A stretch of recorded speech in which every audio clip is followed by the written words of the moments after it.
Honorable members, on the suspension, we were debating the Bahamas Red Cross Society Amendment Bill.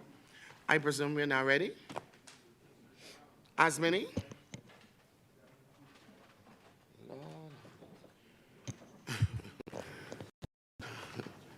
The chair recognizes the honorable member for Marco City.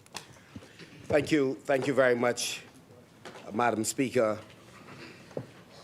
Thank Almighty God for this rare opportunity to be in the House of Assembly of the Commonwealth of the Bahamas. Madam Speaker, the most amazing country on this side of glory.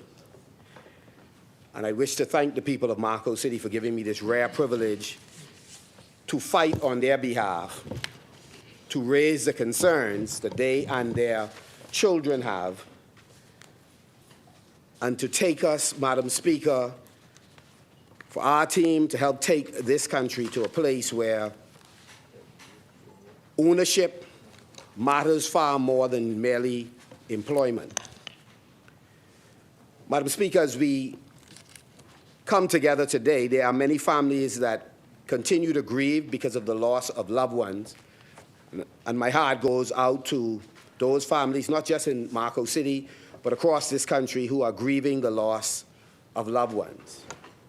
And each weekend, we are grieving with family members, visiting homes to extend our condolences, but on some occasions, just to reminisce and celebrate the contributions of so many incredible Bahamians, not all with name, face recognition.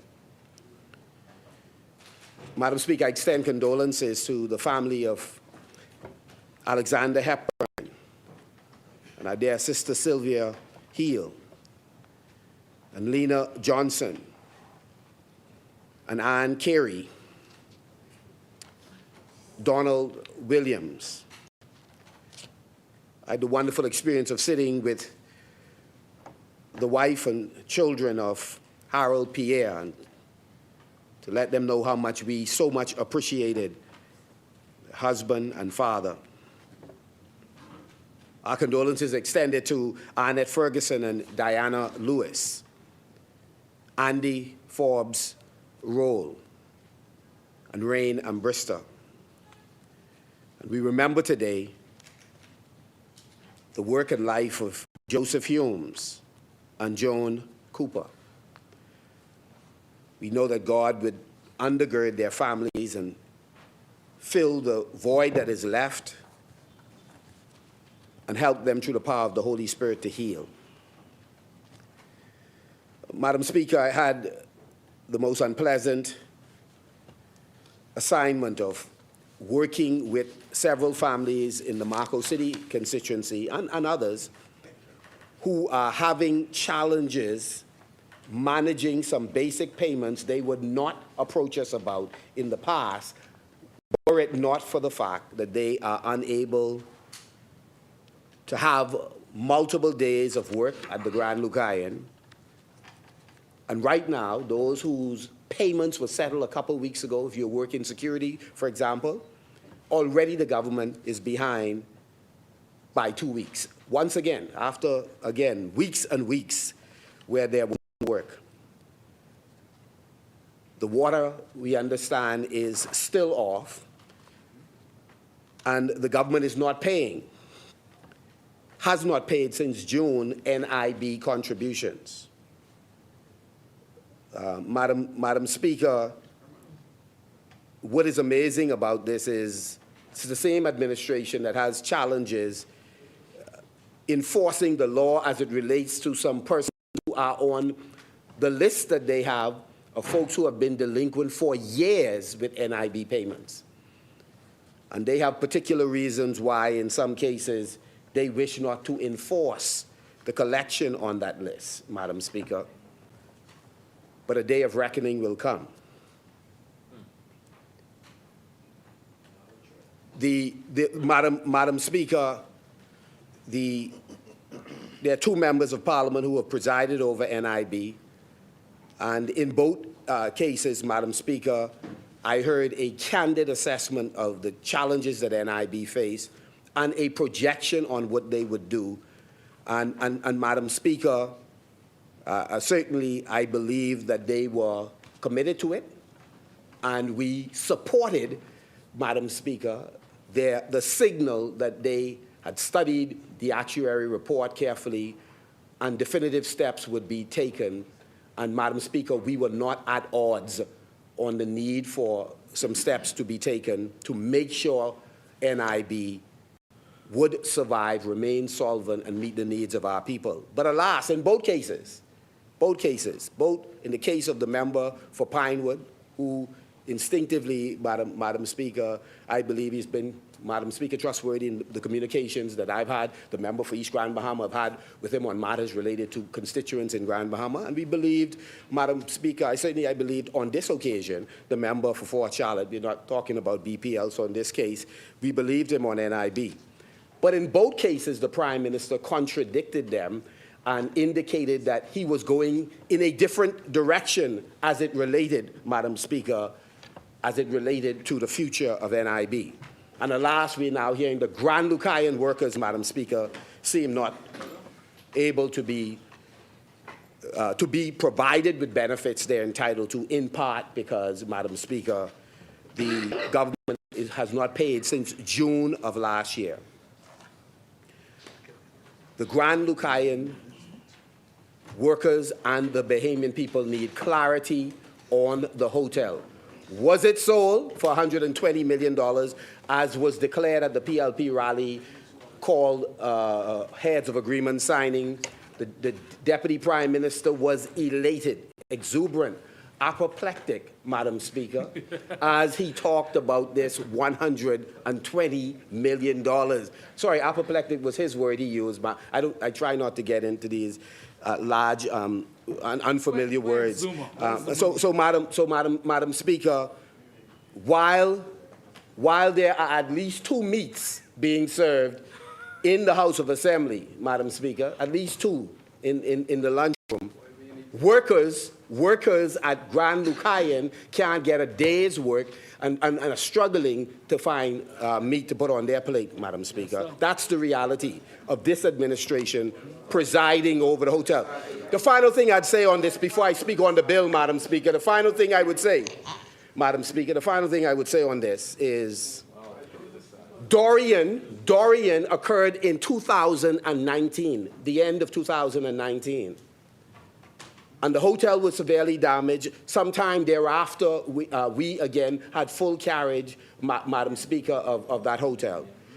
Less than 2 years, Madam Speaker, this government has had, for all of their boasts and the combination of them saying their life experience and their skill set, the member for Cat Island, Rumkey, and St. Salvador, and the member for Exuma and the Ragged Islands, Madam Speaker, they have not been able to move the process along, Madam Speaker. They have had 4.5 years. Compared to our less than 2 years, they didn't learn any lessons from us, and they certainly haven't learned otherwise. They are still holding on to an asset with our people who are now, Madam Speaker, at home rather than at work, and those that are at work are behind 2 weeks' pay. No water is on.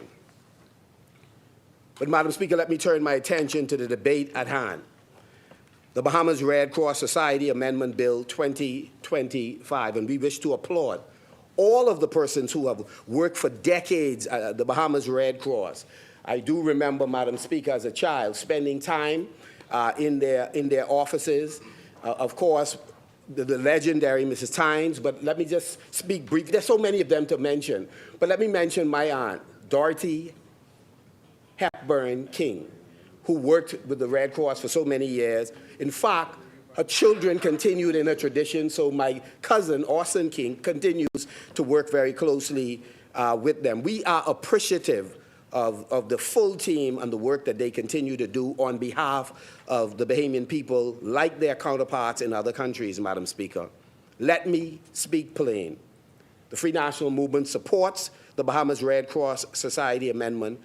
We are glad that it has been brought today. We thank those members of the NGO community who've labored along with government officials to prepare this amendment. to move the process forward. We support its mission, we respect its neutrality, and we recognize, Madam Speaker, the indispensable role that they play in disaster response, community health, and, of course, humanitarian relief. Madam Speaker, the Red Cross has served Bahamians in moments of great need: hurricanes, flooding, public health emergencies, and the ordinary rigors of life that people are having problems coping with. Madam Speaker, when systems are overwhelmed, agencies such as the Red Cross show up.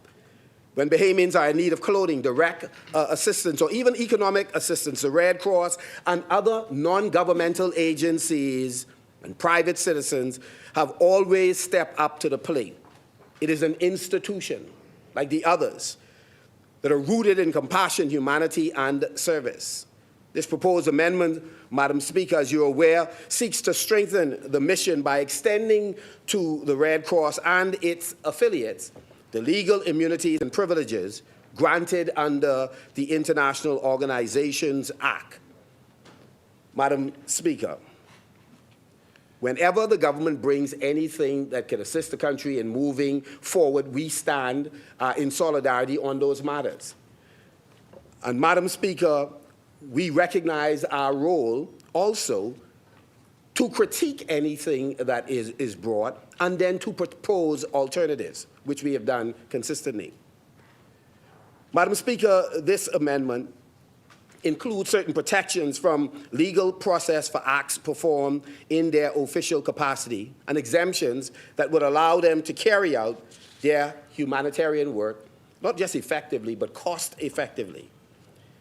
Madam Speaker, there's nothing objectionable in that intent. In fact, the F&M fully supports the efforts that enable humanitarian organizations to act swiftly, independently, costly, and with dignity. The Red Cross globally and locally has been a beacon of relief in the moments of despair, whether it was in the aftermath of hurricanes, fires, or floods. Their red emblem has symbolized hope in times when hope seemed lost. And indeed, Madam Speaker, today, these are difficult times, notwithstanding the fairy tale stories the member for Kent Island, Rumpkins, and Salvador like to tell when he is boasting about some transformative things he claims he is doing that does not jive well. It is not consistent with the lived reality of so many Bahamians, Madam Speaker. People are hurting, grasping for hope wherever they can find it, Madam Speaker.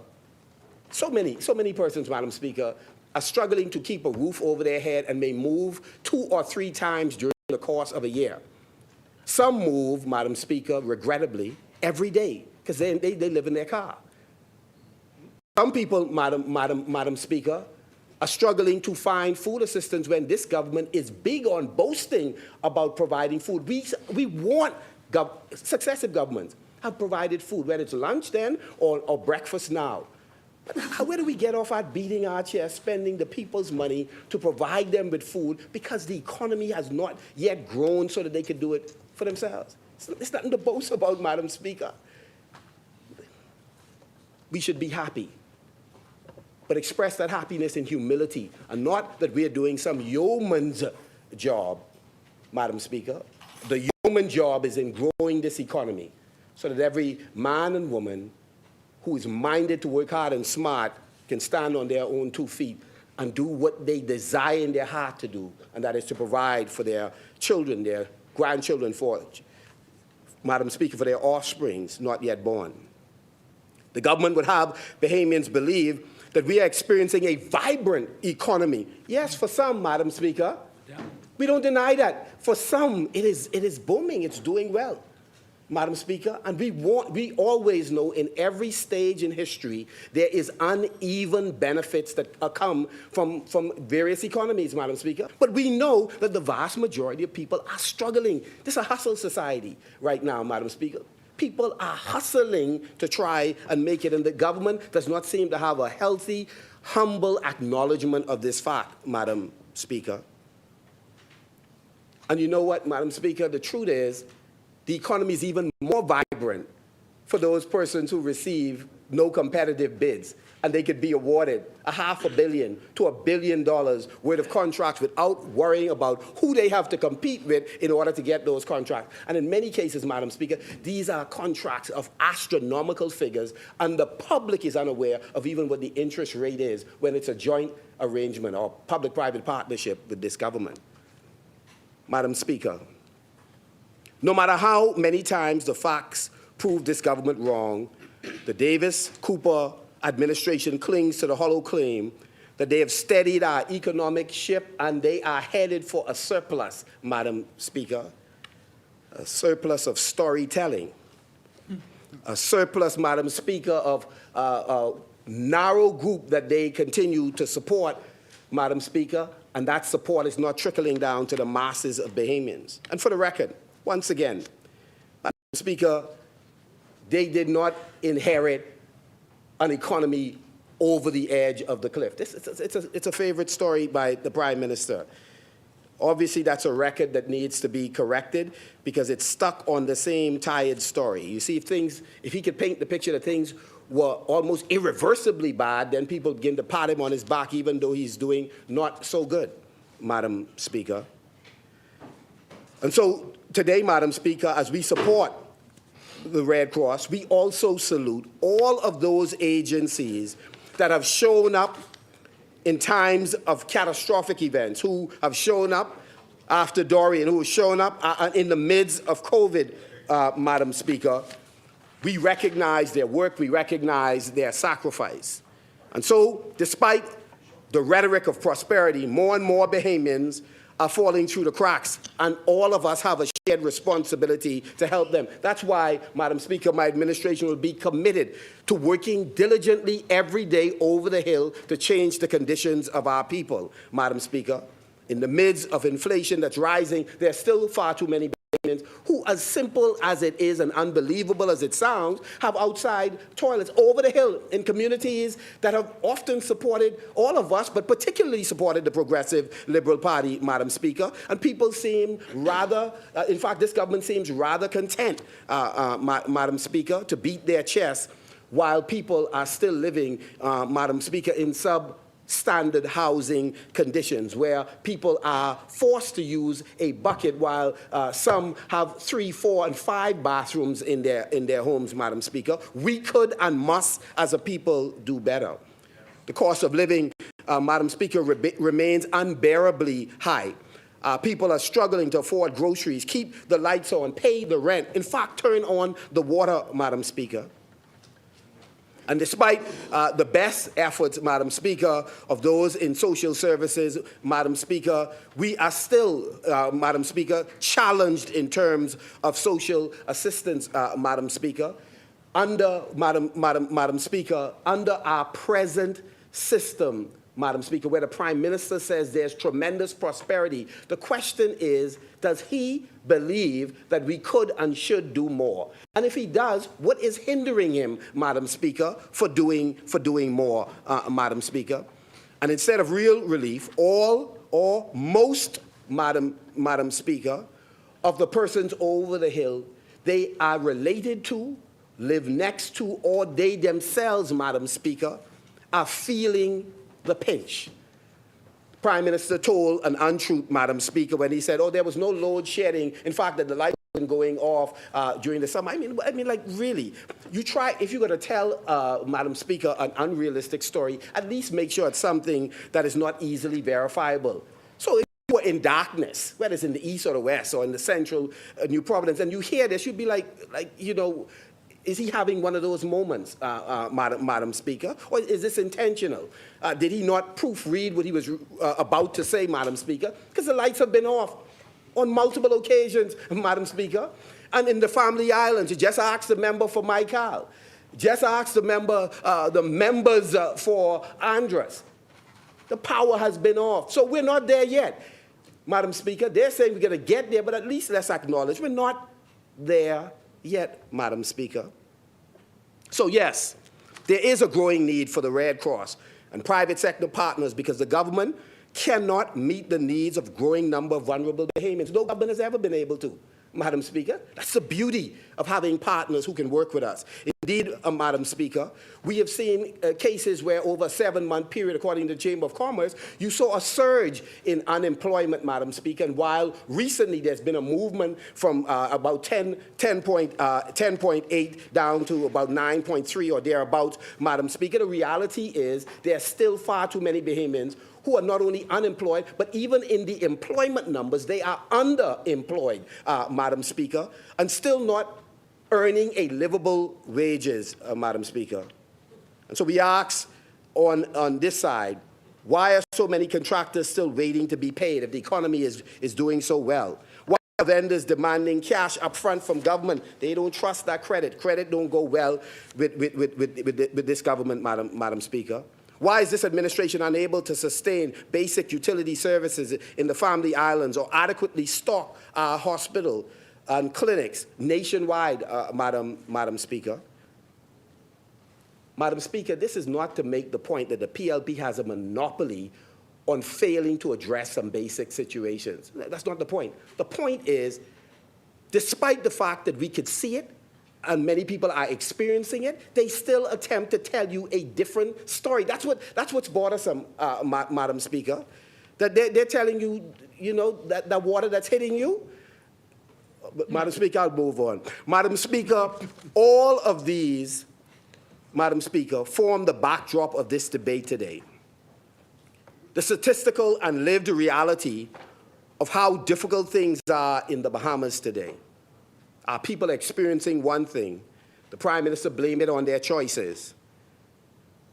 But many of those who he empowers through non-competitive contracts, they live a different reality in this country. All these issues put an undue strain on institutions like the Red Cross. But to be clear, the Bahamian people, by and large, do not expect the government to take care of every one of their needs. Madam Speaker, but they do expect the government to create the right conditions so that they can thrive. And if they are falling through the cracks, despite their best efforts, they expect a safety net to be there to capture them, Madam Speaker. That's what NIB is about. That's why not paying NIB from June of this year is a dereliction of duty, and it is a shame on this administration. Pay the people what you owe them and pay them on time, yes, Madam Speaker. And don't tell them the well has run dry for assistance when they see their MPs and leaders living large of money that belongs to them, and they see their land being given out in island after island without due process, Madam Speaker. People want their government to cultivate the right environment, create a share-owning society, Madam Speaker. Our vision, Madam Speaker, is simple. And it's remained constant, Madam Speaker.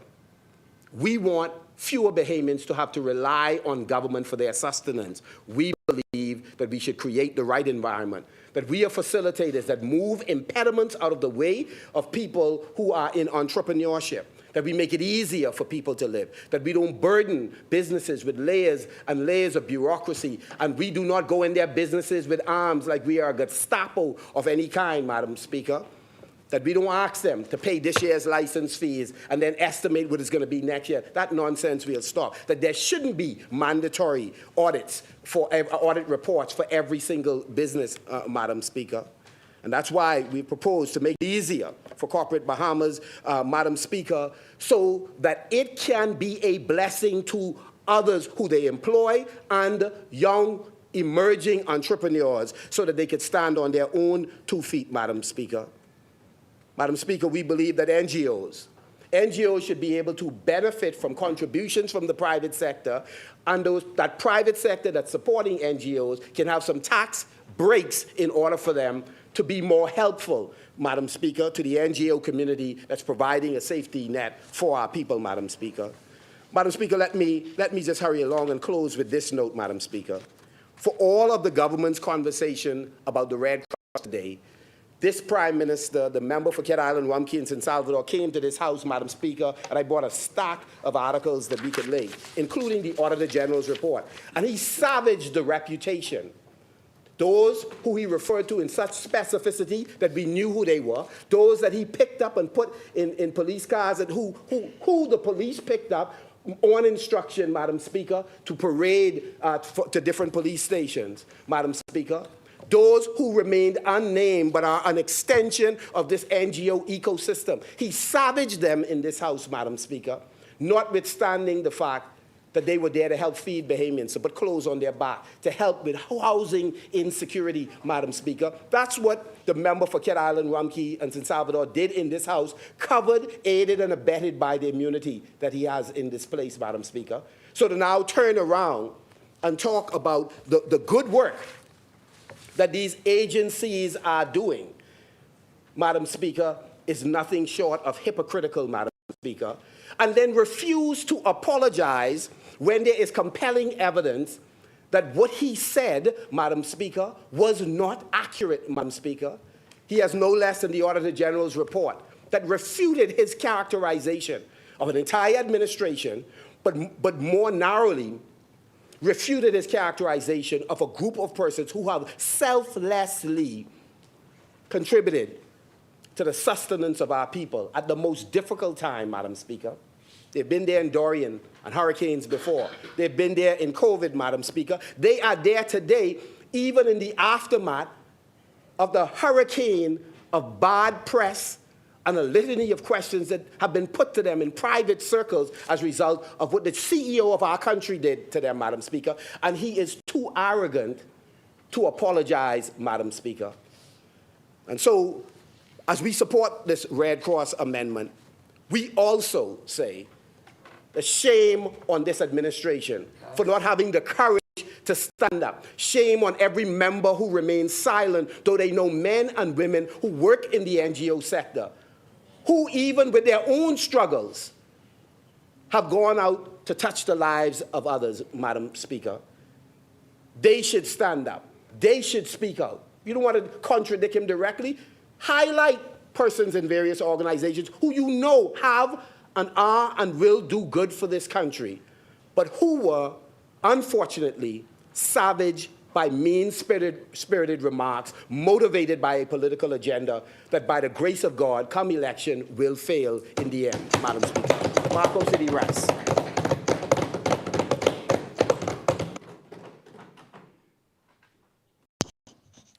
Thank you, Honourable Member. As many, the Chair recognizes the Honourable Member for Carmichael. Good afternoon, Madam Speaker, honourable members, Bahamas. Madam Speaker, may the words of my mouth and the meditation of my heart be acceptable in thy sight, O God, my strength and my Redeemer. Madam Speaker, I must express my extreme disappointment with the opposition today. The Bible tells us that there is a time and a season for everything. Today, I would submit, Madam Speaker, was a day for us to uphold the Bahamas Red Cross Society by its very nature, Madam Speaker, by its mission, and the thousands of volunteers who unselfishly give of their time. I would submit, Madam Speaker, that all of us in this place, all of us, ought to have ensured that we be guided accordingly. Inspire, motivate, encourage, and dwell on what the Red Cross, what it really means to us. And so, Madam Speaker, I'm very disappointed with the opposition that they went all over the place, when in fact today was a golden opportunity for us to showcase to our Bahamian counterparts, to our Canadian visitors who were here today, that today is really about an organization which means so much to us. And I believe, Madam Speaker, that they lost that golden opportunity. I rise, Madam Speaker, today on behalf of the wonderful people of Carmichael to support the Bahamas Red Cross Society Amendment Bill, and I dedicate my contribution, Madam Speaker, to my late dear wife, Clara Taylor Bell, our past volunteer with the Red Cross Society. Madam Speaker, this is a bill that speaks not only to law, but to preparedness, humanity, and the quiet strength of institutions that stand with our people in moments of crisis. In doing so, Madam Speaker, I give thanks to Almighty God who sustains me in this work. I thank my family, my dear mother, Pat Bell, my 3 sons, of course, my father-in-law, Frederick Chickentail, and the entire family, and of course, my team there at the Carmichael office. I thank them for their love, their patience, and support, which make it possible for me to serve this honorable House with purpose and resolve. Madam Speaker, I also wish to acknowledge my colleagues in this House who continue to approach the work of governance with seriousness and respect for the institutions we serve. I thank my colleagues in Cabinet whose collective discipline and shared sense of responsibility guide the work of this government. I extend appreciation, Madam Speaker, to the public officers, advisors, and professionals who labor behind the scenes to ensure that the policies we debate here are translated into action on the ground. Their work is often unseen, but it is indispensable to the functioning of the state and to the confidence our people place in public institutions. Madam Speaker, it is impossible to speak to this bill without first recognizing the people whose daily work gives it meaning. The Bahamas Red Cross Society is not an abstraction. It is led, staffed, and sustained by Bahamians who show up quietly, consistently, and often at a great personal sacrifice when disaster strikes and when hardship settles into ordinary life. Under the leadership of its current president, Edison Sumner, supported by its executive committee, management and staff, and an extraordinary corps of volunteers across New Providence, Grand Bahama, and the Family Islands, the Society continues to deliver humanitarian assistance with discipline, neutrality, and compassion in keeping with the finest traditions of the Red Cross movement. Madam Speaker, the programs carried out by the Bahamas Red Cross Society reflect a breadth of service that few institutions in this country can match. In moments of sudden crises, fires that displace families overnight, hurricanes that tear through settlements, floods that leave communities isolated, the Red Cross is among the first to arrive and among the last to leave. Its disaster response teams provide emergency shelter, food, water, medical assistance, and dignity kits, not as an act of charity, but as a commitment to humanity. Beyond disaster response, the Society sustains long-standing welfare programs that speak to quieter but less urgent needs. The Meals on Wheels program that delivers daily nourishment to our elderly, community care initiatives that support the vulnerable and the grieving, and preparedness and resilience programs that strengthen households before storms arrive rather than after lives are upended. Working in close coordination with the International Federation of Red Cross and Red Crescent Societies and sister society programs such as the American Red Cross, the Bahamas Red Cross has also pioneered modern approaches to humanitarian aid, including cash-based assistance that restores choice and dignity to families recovering from loss. These are not abstract services, Madam Speaker. They are meals served, roofs secured, water delivered, lives stabilized, and hope restored, often by volunteers who ask for no recognition and staff who work long after the cameras are gone.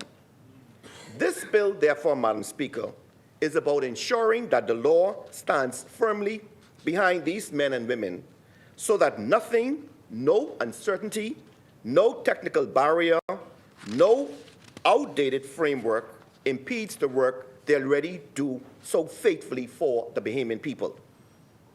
Madam Speaker, the Red Cross is one of the few organizations in the world that people recognize instinctively, even if they never stop to think about why, and it's much more than its annual fair or ball. Long before modern governments, long before international organizations as we know them today, the Red Cross emerged from a very simple idea. Even in the worst moments of human conflict, there must be care for the wounded, protection for the innocent, and respect for human life.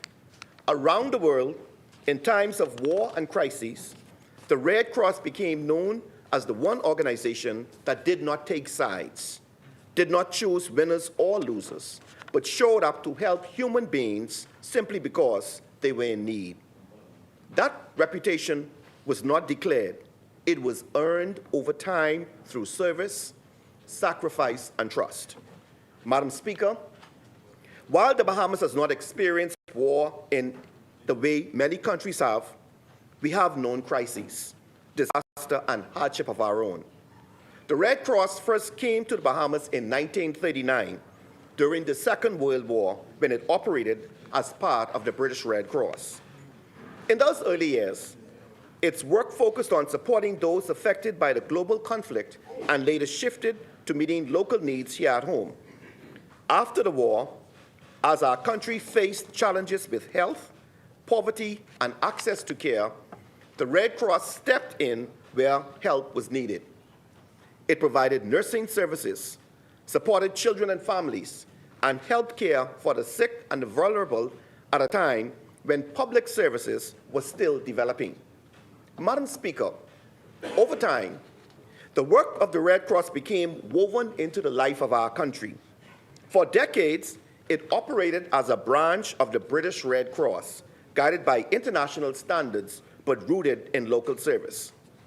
In the early 1970s, as the Bahamas moved greater toward self-determination, the organization also took on a new national character.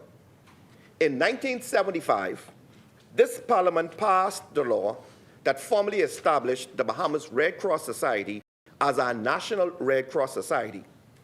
From that point forward, it was no longer simply an overseas branch. It became a Bahamian institution, serving Bahamians, led by Bahamians, and recognized internationally as part of the global Red Cross family. In that period, the Society appointed its first Bahamian-born president, Rowena Eldon, together with its first director, Lottie Tynes, marking a decisive moment in the localization of its leadership and mission. Madam Speaker, from that moment forward, the Bahamas Red Cross Society was shaped not just by law, but by people, by Bahamians who gave their time, their energy, and often their own resources to keep the work alive. Over the years, its story has been carried by leaders of national standing, such as Therese Curry, and by volunteers whose service rarely makes headlines but leave a lasting mark. Figures as Beverly Wallace Whitfield, whose lifelong public service reflected the values of compassion and discipline that the Red Cross represents, and longtime supporter Dame Marguerite Pingley, whose commitment to charitable and humanitarian causes helped anchor that society in the life of our nation. Madam Speaker, but the soul of the Bahamas Red Cross has never rested only in its president or its public figures. It lives just as powerfully in families who have given generations of service. I think of the Strawn sisters, Karen Strawn, Michaela Strawn, and Zandra Strawn, and Flora Strawn, for example, who for decades have done the unglamorous but essential work that keeps the organization afloat.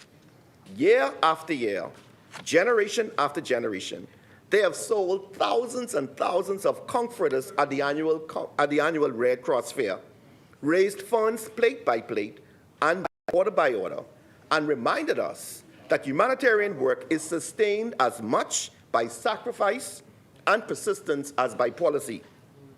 These, Madam Speaker, are the kinds of people who built the Bahamas Red Cross, and they are the kinds of people this bill seeks to honor and protect. Madam Speaker, the starting point for this amendment lies on the important step taken by this government on the 20th of September 2022, when the Bahamas entered into a formal agreement with the International Federation of Red Cross and Red Crescent Societies concerning its legal status and operations within our jurisdiction. That agreement signed on behalf of the government by the Honourable Member for Fox Hill, the Honourable Frederick Mitchell, recognized the practical reality that the Federation plays a critical supporting role in humanitarian response in the Bahamas, particularly in times of disaster. At the signing were representatives of both organizations. As was stated at the time, the purpose of that agreement was to facilitate operational arrangements, strengthen cooperation, and allow humanitarian work to be carried out efficiently and without unnecessary delays. Madam Speaker, what this bill now does is give proper legislative effect to that agreement.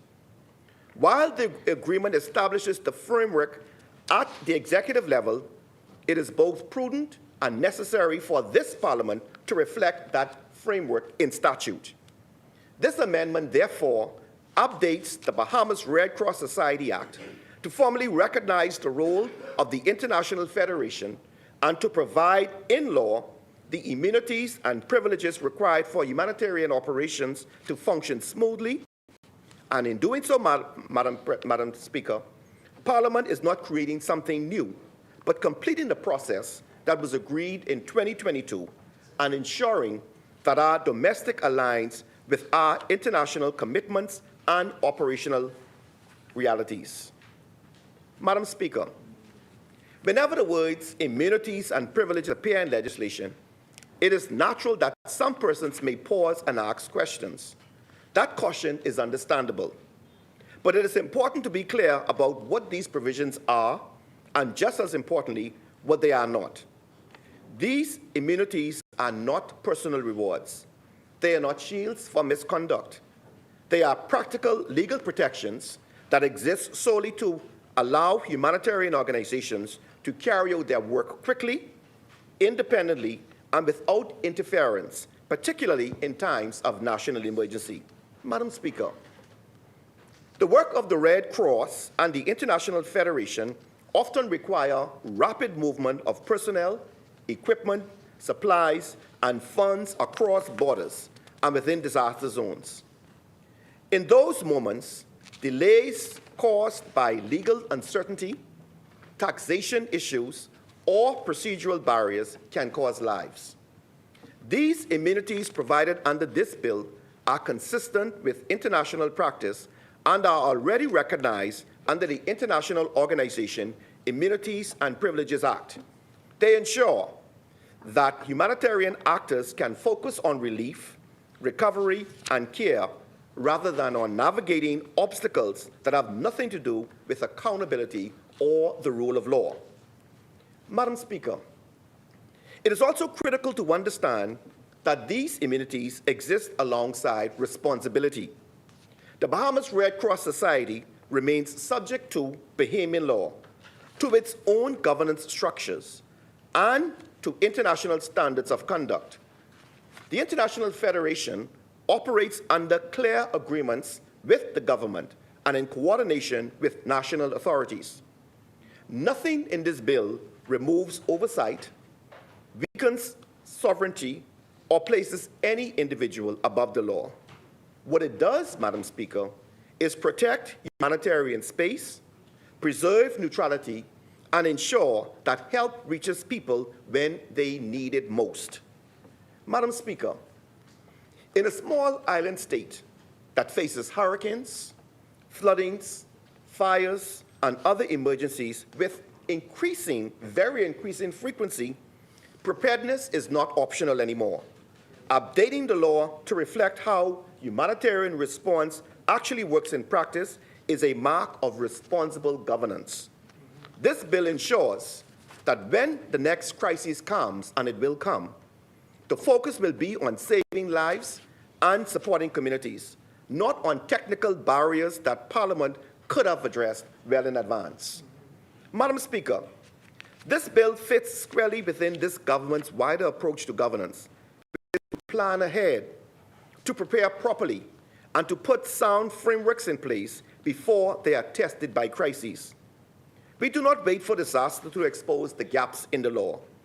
We identify those gaps and close them responsibly. That is how serious governments operate, and that is how confidence is built among our people, the people we serve. Madam Speaker, strong institutions do not function by chance. They function because the legal framework supports them. This amendment ensures that the Bahamas Red Cross Society and its international partners can operate within a clear, modern, and lawful structure that reflects the realities of humanitarian work today. It protects neutrality, it supports coordination, it removes uncertainty, and it ensures that when help is needed, the focus remains on people, not paperwork. I know firsthand, Madam Speaker, how meaningful this can be, both to those who can help and those who give it. Madam Speaker, planning can never be abstract. Preparation is not theoretical. They show themselves in moments of stress, when systems are tested and lives are affected. This bill is about being ready, ready for storms, ready for emergencies, ready to support the men and women who step forward when others are at their most vulnerable. It is about Parliament doing its duty in advance, so that when the moment comes, the country is not scrambling but responding. Madam Speaker, I make a personal appeal. The Bahamas Red Cross Society is sustained not only by law and leadership, but by ordinary people who choose to give of themselves. My late wife, Clara, volunteered with the Red Cross Society for many years. She unselfishly gave of her time, her talents, and resources, financial and otherwise. It brought her tremendous satisfaction and genuine joy to serve, quietly and without expectation, and she believed deeply in the value of helping others in practical ways. I wish to thank the Bahamas Red Cross for honoring her work and volunteerism posthumously 2 years ago. May her soul continue to rest in peace. Madam Speaker, not everyone is able to be a volunteer at this time, and that is understood. But there are many ways for Bahamians to support this work. By attending the Red Cross Ball, by supporting the Red Cross Fair, by making a donation when able, or simply by encouraging others to get involved. These small acts, taken together, are what keeps the organization strong and present in our communities.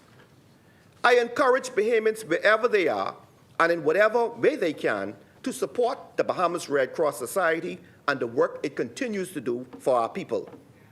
Madam Speaker, I also wish to thank all corporate sponsors, Madam Speaker, who have generously given to the Red Cross over the years.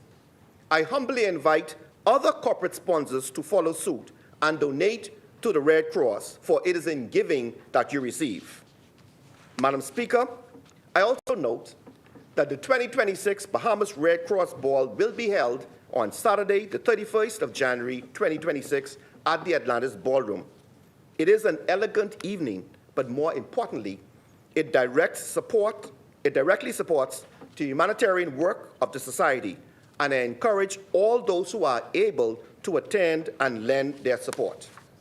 Madam Speaker, for those reasons, and on behalf of the wonderful people of Carmichael, I fully support the Bahamas Red Cross Society Amendment Bill 2025. May God continue to bless the Red Cross, and may God continue to bless this great Commonwealth that we call home. Thank you.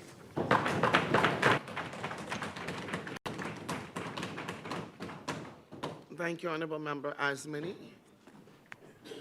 The Chair recognizes the Honourable Member for Kalani. Thank you very much, Madam Speaker. Madam Speaker, I rise today to contribute to the debate on the Bahamas Red Cross Society Amendment Bill 2025. The Red Cross is one of the great NGOs that does so much good work locally and around the world. The Bahamas branch of the International Red Cross began its work in 1939 under the British Red Cross. The original purpose was to serve the relief needs of Allied troops in the vicinity, and particularly those in the Bahamas.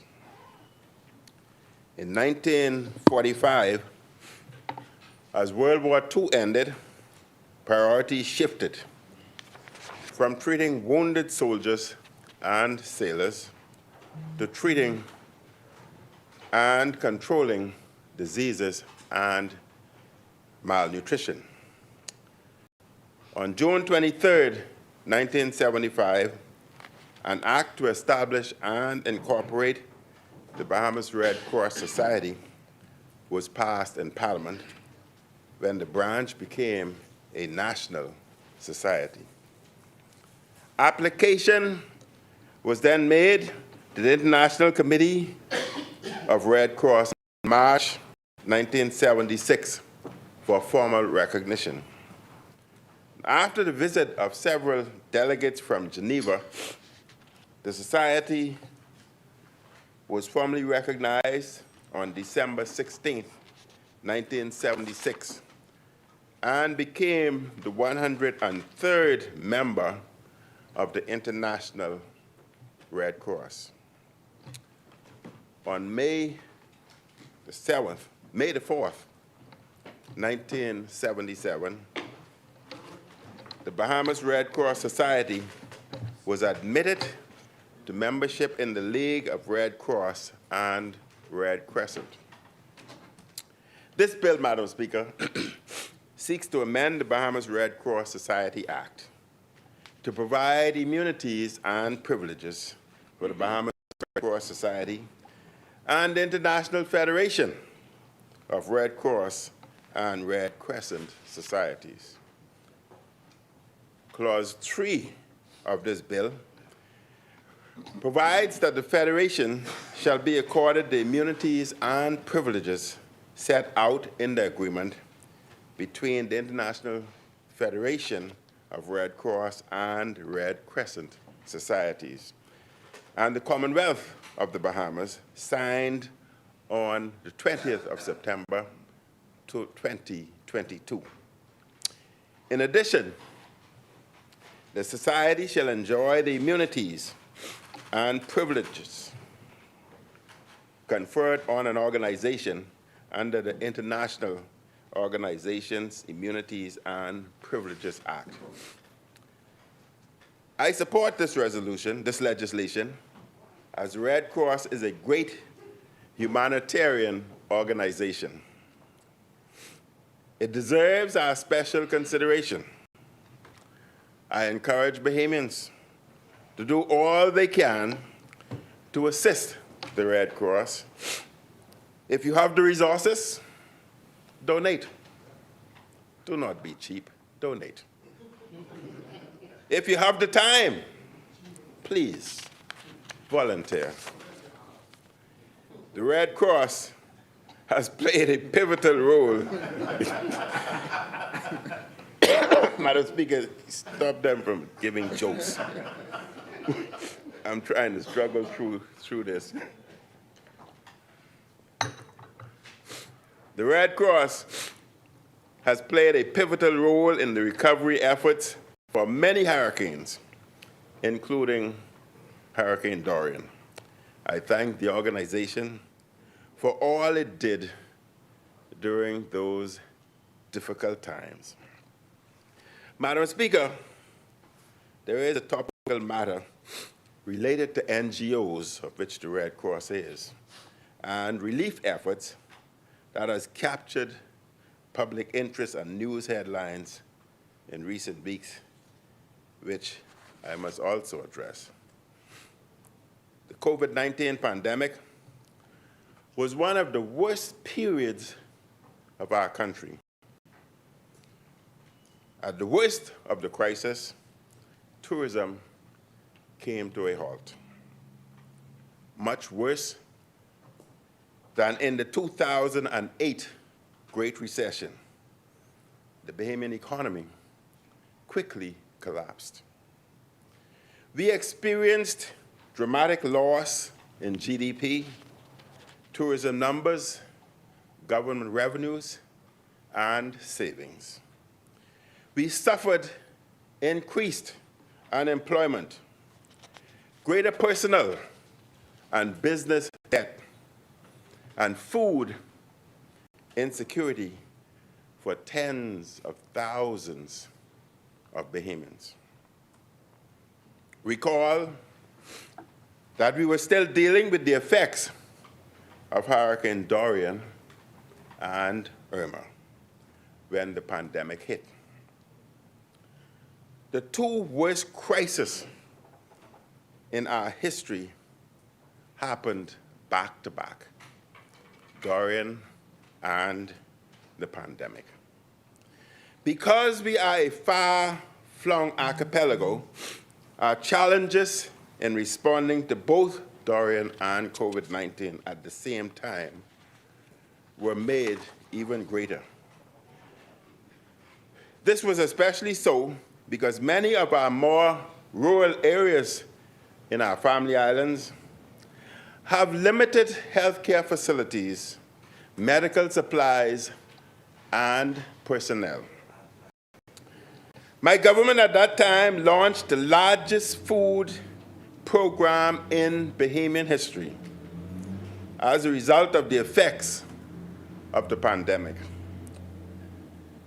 More than $50 million was spent on feeding Bahamians who were in crisis. My administration was insistent that we had to protect Bahamians as this global crisis descended. We partnered with local NGOs in order to run the program. Local NGOs, Madam Speaker, such as the Bahamas Feed Network, Grand Bahama Food Committee, Hands for Hunger, Lend a Hand Bahamas, Wanilutra Foundation, IDEA, Bahamas Red Cross, churches, and many other organizations. This was important, as these organizations had good reputations and expertise in food distribution. Susan Halawesco Larson, who has a record of integrity, professionalism, and philanthropy, generously agreed to serve as chair of the task force. Her only goal, Madam Speaker, was to help and ensure no Bahamian went hungry, no political involvement. I note the tremendous services she gave in the aftermath of Dorian. I was most impressed, Madam Speaker, when planes were arranged via the Odyssey Airport and individuals were flown in from Abaco. As they arrived, their names was automatically computerized and logged. Food, packages, and food was provided. Lodging was identified, which they were transported to. They were ensured comfort in various locations. Madam Speaker, I had never seen such an organization performing in such manner. And individuals who were brought to New Providence were checked by this organization on a daily basis to ensure their comfort and they were cared for. One would think that there are things we could have bipartisan consensus on. One would also think the PLP would agree that there was a need to feed people and that the feeding program we instituted was not a good idea, but a great idea. Nothing this big or bold was ever achieved in our country's history. Many in the country were shocked on the PLP coming to office to hear the baseless attacks leveled against our feeding program, led by an outstanding Bahamian. These attacks, Madam Speaker, were especially uttered by the Prime Minister in this House of Assembly, where those who were accused could not defend themselves. He questioned the integrity of my administration on the National Food Distribution Program and the people working in the food program. He suggested there was wrongdoing. He suggested money was unaccounted for. He gave this impression to the country and the world through his repeated attacks, even though he was warned that the accusations were baseless. The Auditor General is the constitutionally appointed watchdog for the people's money. The Office of the Auditor General found in its report into the National Food Distribution Task Force that the task force fulfilled its mandate to ensure that, and I quote from the Auditor General's report, "No one went hungry," end quote, during the pandemic. And it was able to account for all the funds dispersed to it by the government. This was a validation of the chairs and the members of the task force's exceptional national service, and a validation of the program that did tremendous good in a time of great national need. These people, Madam Speaker, who managed this program, in my view, are national heroes. They fed the nation with distinction and honor and honesty. I salute, Madam Speaker, those members who have done such an excellent job.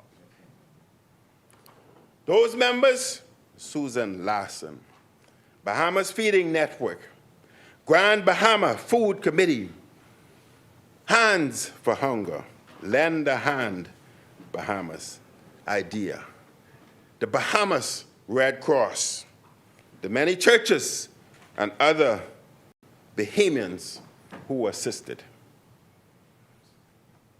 You are all heroes. Thanks for feeding this nation when we were most vulnerable. Thanks for stopping a food security catastrophe crisis. I ask all Bahamians to salute those individuals. It will likewise be shown, Madam Speaker, that the medical community, led by Dr. Dal Regis, Nakia Forbes, and the vaccination committee, led by the Rotary, are likewise heroes in this nation. The Auditor General praised the task force, NGOs, volunteers, and religious groups that took part in the program. The food program was initially intended to be for 12 weeks. However, it was in operation for 70 weeks with $52.99 million in funding. While the government allocated $52.99 million on the food program, it only spent $50.17 million. The Auditor General found that $2.87 million was returned to the Treasury from 3 NGOs after the program ended. So instead of money being missing, the unused funds were returned to the people, to the government. These facts are totally at odds with the incorrect and false narrative delivered by our Prime Minister. In addition to the $50.17 million of government expenditure, NGOs received cash donations and in-kind donations totaling $1.96 million to support the food program. Overall, Madam Speaker, according to the Auditor General, $52.14 million was spent on the program between the years 2020 and 2021. The food distribution program was a model program in Bahamian history. It was highly effective and accountable. Unlike other emergency efforts after certain hurricanes, where there was financial irregularities and poor accounting, the food program serves as an example of a well-run program. It effectively utilized the skills and abilities of our non-profit sector. I might add, Madam Speaker, that along with the Vaccine Consultative Committee, which proved competent service and did excellent work, the members of the food program can hold their heads high. Madam Speaker, with the release of this audit, which was tabled in the House, it is time for the Prime Minister to apologize to all the correct things he said about this program. It is time for him to answer questions about why he made his repeated attacks on the program. For example, what information was his allegations based on, and who gave him this incorrect information? Why didn't he wait for the Auditor General's report before making his claims? His unmerited suspicions had many devastating consequences and effects, both locally and domestically. Reputational damage.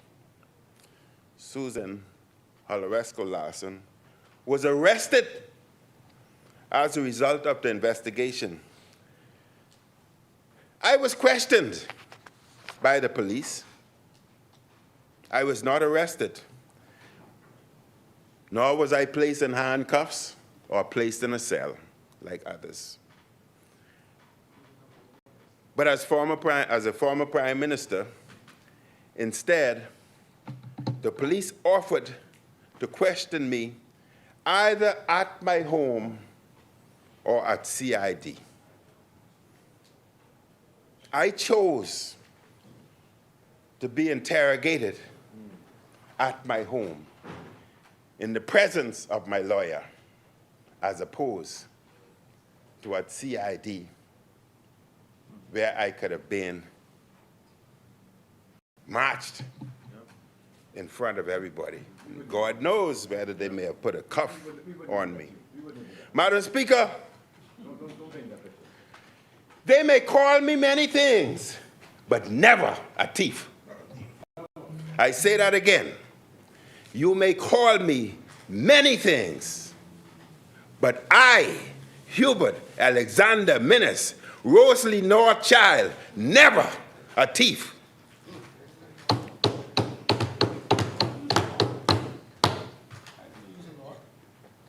Yep, from the South. That's your cousin. I'm a North. All the Norths are related. I'm a North. That's your cousin. Staff at various NGOs. Madam Speaker, the police treated me with the greatest respect, unlike many others. At the end of the interview, they were impressed with the food program and asked me the question, why would I not explain the program to the Bahamian public? Well, the Auditor General did just that. Staff at various NGOs were also questioned by police. This was traumatic to the honest and hard-working members of those NGOs. Just as the Prime Minister made his allegations from this place, I call on him to apologize in this House of Assembly to Mrs. Larson, myself, the former F&M administration, and the staff of all the NGOs who were involved with this food program. The members of the task force and their staff are heroes. They should have been celebrated as heroes, not made out to be villains. They should be thanked for their service to the country during one of our worst times. One thing I can say with certainty, Madam Speaker, historically, pandemics occur every 100 years. And with certainty, I won't be there. Madam Speaker, those NGOs and others, they had to work publicly during a pandemic with all the risk associated with this to them and their families. They were on the front lines. The police should never have been sent after the NGOs. This was wrong. Was this an abuse of authority? The Prime Minister is duty-bound to apologize in this place as he went on the record of this place with his baseless allegations. Members of this place should correct information they have brought to the House when facts emerge that contradict what they said. Madam Speaker, I support this bill.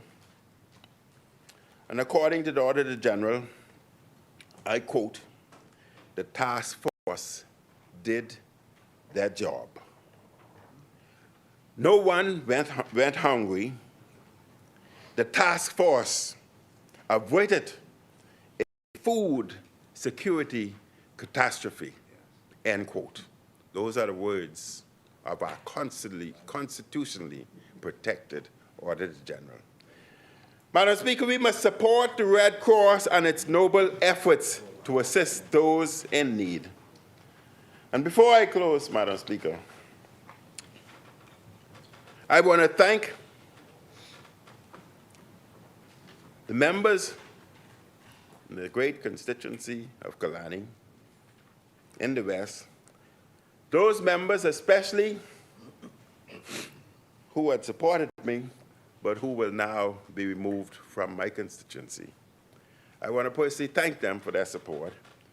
Southwest, those in Southwest Rich, those in Emerald Coast, those in Kalani Shores, and all adjoining areas of Southwest Ridge.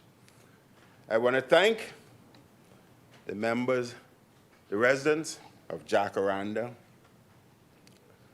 those of Clearview, those of Mount Pleasant, Lyford Hill, and Serenity. I want to thank all those members who live off the Frank Watson Boulevard on the western side, the southern side of South Ocean Boulevard, who will now be a part of St. James. I had promised them certain things, especially those in the Kalani Shores, where we were starting their park. I want to assure them that I would be confined to the Kalani constituency, not St. James, but I will still be there to help them. They are still a member of my family. And if there are any need in those areas, though they will be a part of St. James, they can come and request my assistance as the Member of Parliament for Kalani. Madam Speaker, I just want to say, I got 3 minutes. I want to say something to the government, the Prime Minister. Health has always been a difficult area to manage. The problems that the Minister of Health is experiencing is not new. Those were problems that exist at Princess Margaret Hospital, I was told, when I was born. Those problems persisted, and every government faced those problems. Health is not a political issue. Health is too important for the survival of our nation. But I've never seen the health sector to this low in my history. I only ask the Prime Minister, from experience, administrators in various different sectors and those around you will tell you what they believe you want to hear. I ask the Prime Minister and his team to walk through the hospital, talk to the patients, talk to the staff, get the information themselves. Every time I fall ill, I go to Princess Margaret Hospital, not Doctor's Hospital, because I want to feel how they feel. I want to experience it so I can speak, as opposed to listening to bureaucrats who will tell you all is well. Yes. So I asked the Prime Minister to walk through. And it would be good if he walked through with members of both sides, but without the press. The hospital is not to be shown throughout the world. Individuals are ill and looking for help. Just go through, but not in a political manner. Talk to the patients. They will tell you the challenges. My position still remains that we don't need a new hospital. We need to uplift what we have. We need, if we listen to the patients and the staff, we need medicine. We need supplies. We need a moral booster. Individuals are depressed because of circumstances. It's just not, it's not your fault. Understand that. That was happening when I was there. That was happening when Pinland was there. That was happening when Ingram was there. But it's time for all us to work together and stop it. Stop it. Help is needed. Thank you very much, Madam Speaker. I support this bill.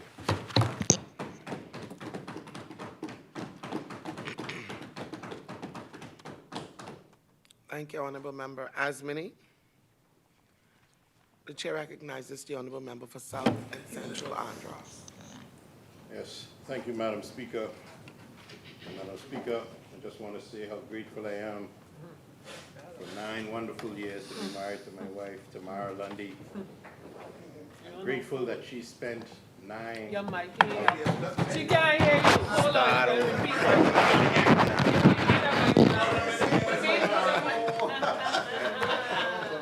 Thank you, Madam Speaker. that. Repeat it. I'm so grateful to have had 9 years of marriage to my great wife and partner, Tamara Lundy.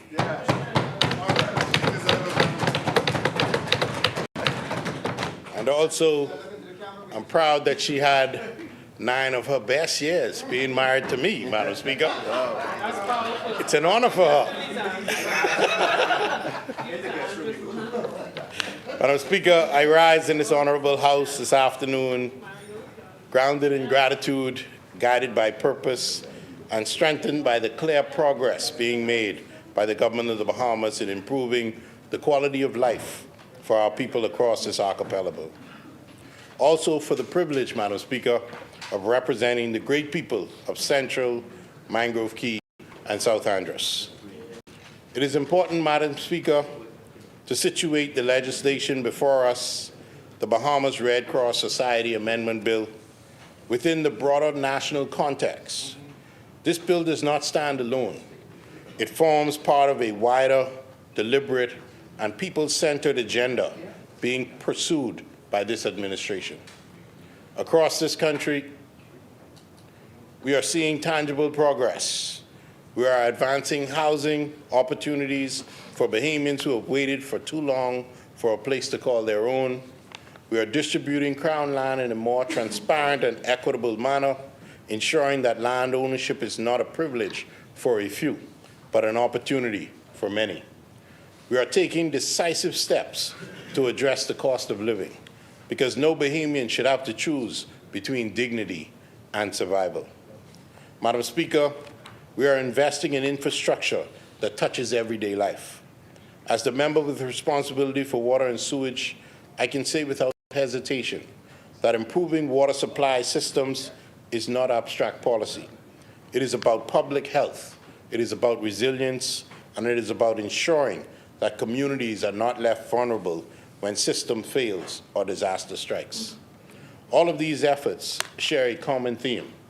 They are about preparedness, protection, but most importantly, people. Madam Speaker, that is why this bill before us today matters.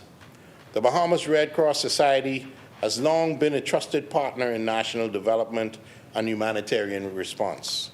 Its presence in our country dates back many decades.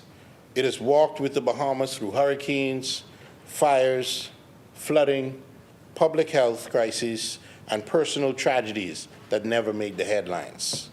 It has been there in shelters and settlements, in clinics and classrooms, quietly serving with professionalism and compassion.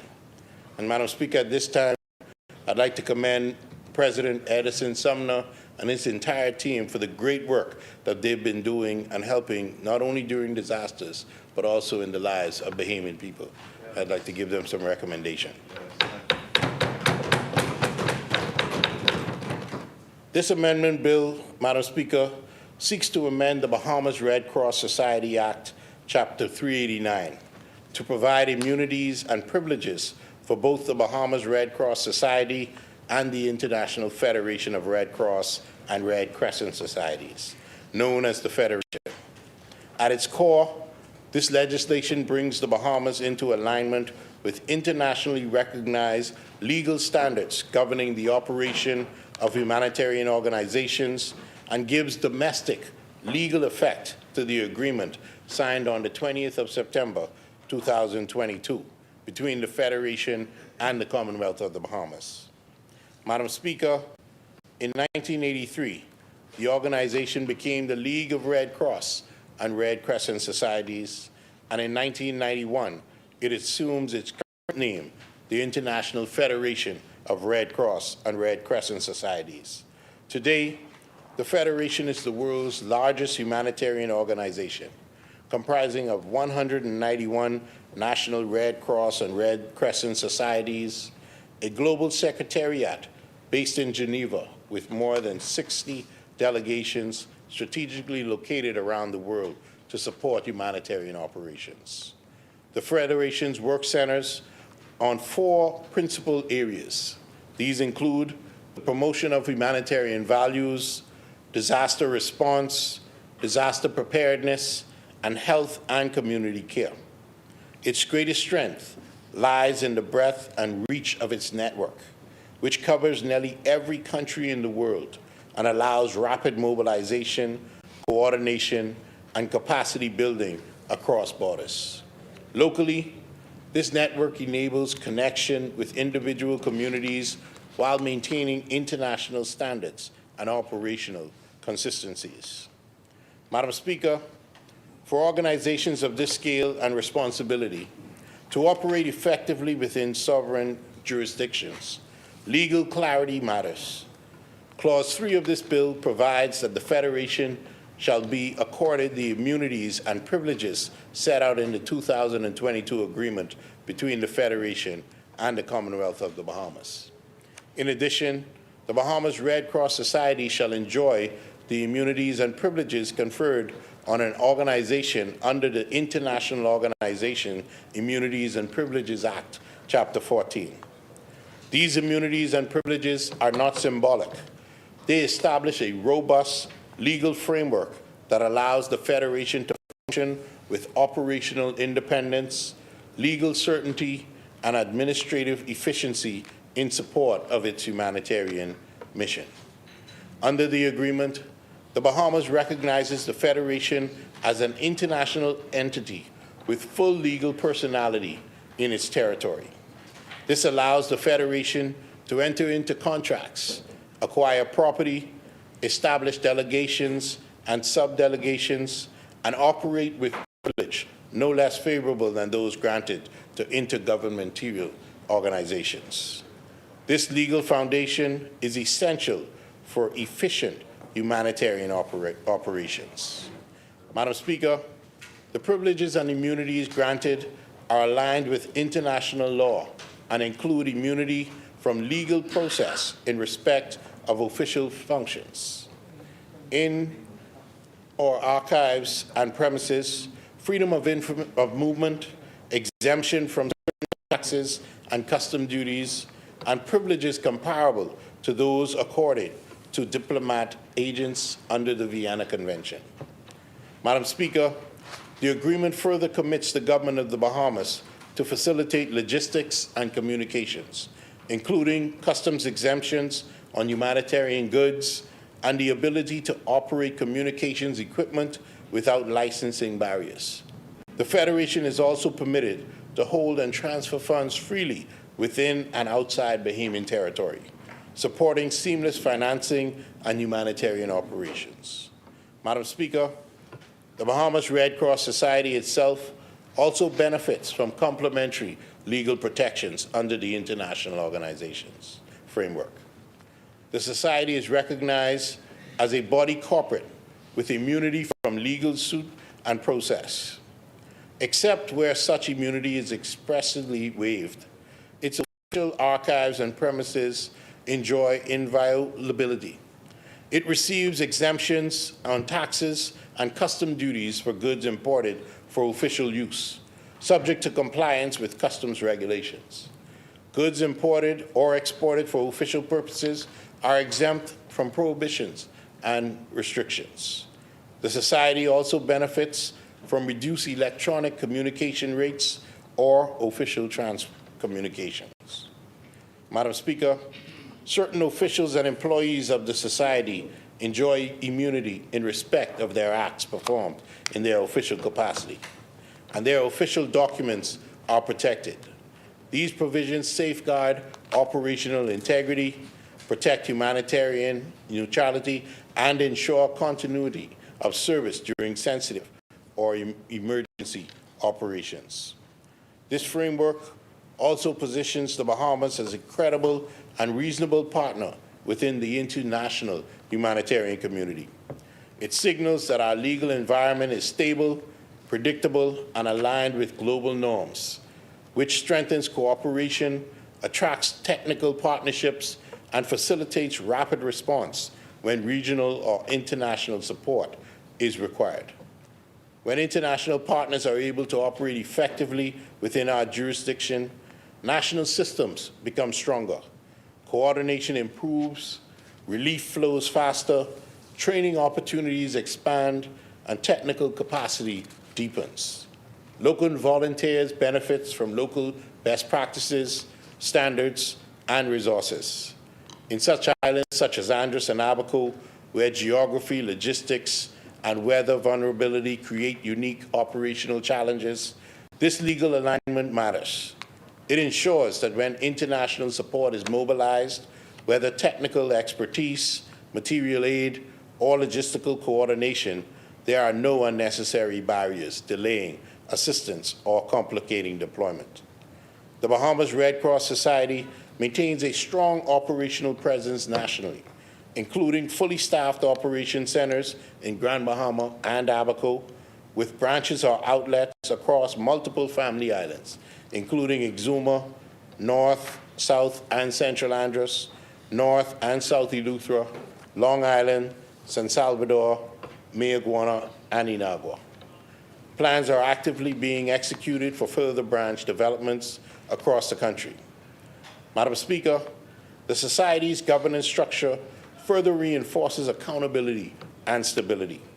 The Central Council serves as the supreme authority, setting mission, policy, and strategic direction, budgets and financial reports, and electing key officers. Between council sessions, the Executive Committee governs operations, drawing representation from elected officers, government ministries, regional chairs, youth leadership, and technical experts, ensuring broad oversight and institutional balance. Madam Speaker, the work of the Red Cross extends beyond disaster response. It is about prevention. It is about education, and it is about empowerment. Through first aid and CPR training, the Society equips citizens to become first responders in their homes and communities. Through youth programs, it instills values of service, discipline, and empathy. Through outreach and preparedness initiatives, it strengthens social cohesion and resilience. Madam Speaker, this bill is about values translated into law. Compassion supported by structure, goodwill supported by legal clarity, preparedness supported by foresight. By passing this legislation, we affirm the Bahamas' commitment to humanitarian principles, international cooperation, and responsible governance. We ensure that our partners can operate effectively within our borders, and we also strengthen the systems that ultimately serve our people when they need it the most. I encourage all Bahamians, Madam Speaker, from all walks of life to engage with the Bahamas Red Cross Society. Volunteer your time, learn life-saving skills, support its mission, and a resilient nation is built not only by laws and budgets, but by citizens prepared to serve one another. I commend the Bahamas Red Cross Society Amendment Bill to this honorable House and urge all members to support it, Madam Speaker.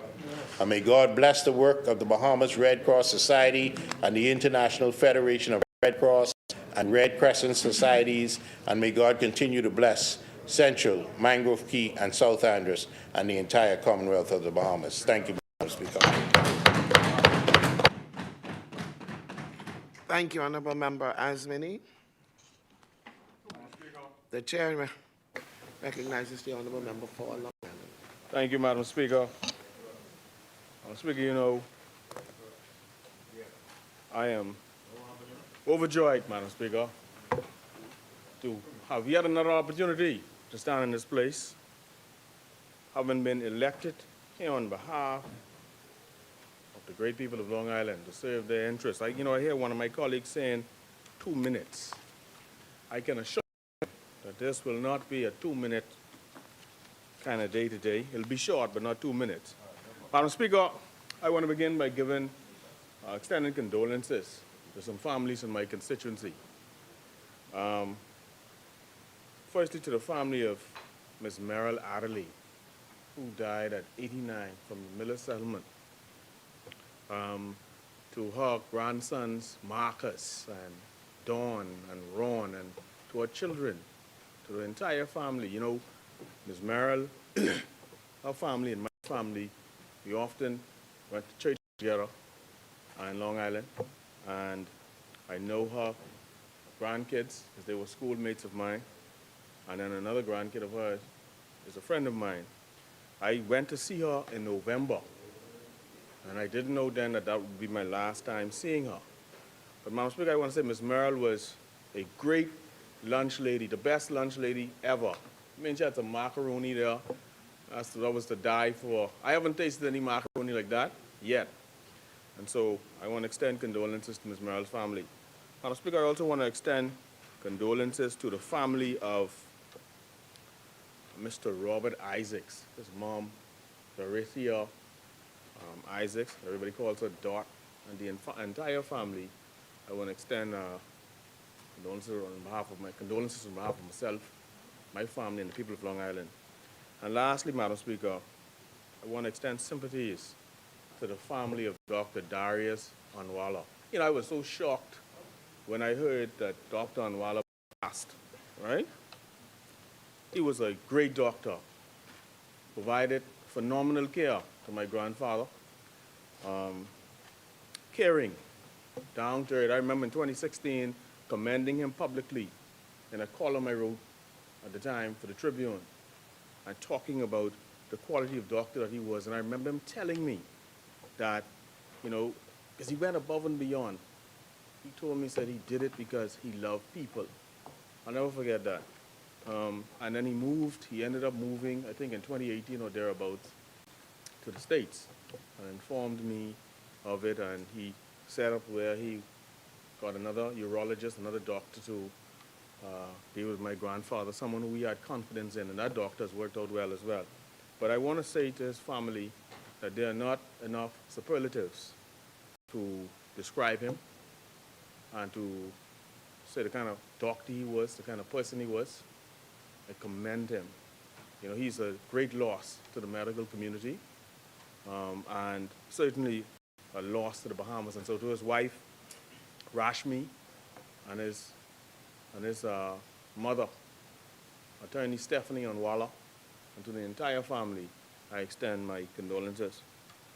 Madam Speaker, I rise in support of this Red Cross Society Amendment Bill. I believe, Madam Speaker, that this undergirds the vital work that the Red Cross has carried out for decades in the Bahamas, and with further the Red Cross being able to do so. You know, the Red Cross is our national auxiliary when it comes to humanitarian relief. I believe it modernizes the legal framework in a way that strengthens our partnership, the Bahamas' partnership with the world's largest humanitarian organization. The bill, Madam Speaker, aligns our laws with international standards and facilitates more effective collaboration in disaster response, health emergencies, and other humanitarian activities. The ability of organizations like the Red Cross to operate with clarity and certainty under Bahamian law ensures that we can leverage their global expertise swiftly when our people are most in need, particularly in the face of hurricanes and public health crises and other disasters that disproportionately impact our small archipelago. So, Madam Speaker, I support the bill because I believe it's a meaningful step forward. It's a meaningful step towards strengthening our disaster resilience and reaffirming our humanitarian values. And, Madam Speaker, I have here a press release from the U.S. Embassy. It's entitled, U.S. Ambassador Walker Presents $500,000 Grant for Hurricane Melissa Disaster Relief in the Bahamas. This release says that in a ceremony at the U.S. Embassy, newly arrived Ambassador Herschel Walker presented a $500,000 grant to the International Federation of the Red Cross and Red Crescent Societies to support shelter, water, and sanitation relief in the Bahamas in the wake of Hurricane Melissa. Further on in the release, it says the grant would support the efforts of the International Federation of the Red Cross and Red Crescent Society and the Bahamas Red Cross to repair homes and shelters and restock essential disaster relief supplies, including cots, hygiene kits, blankets, and essential housing items. The funding would also enable 300 families in the southern Bahamas to carry out essential repairs to their homes and return safely. And I read this, Madam Speaker.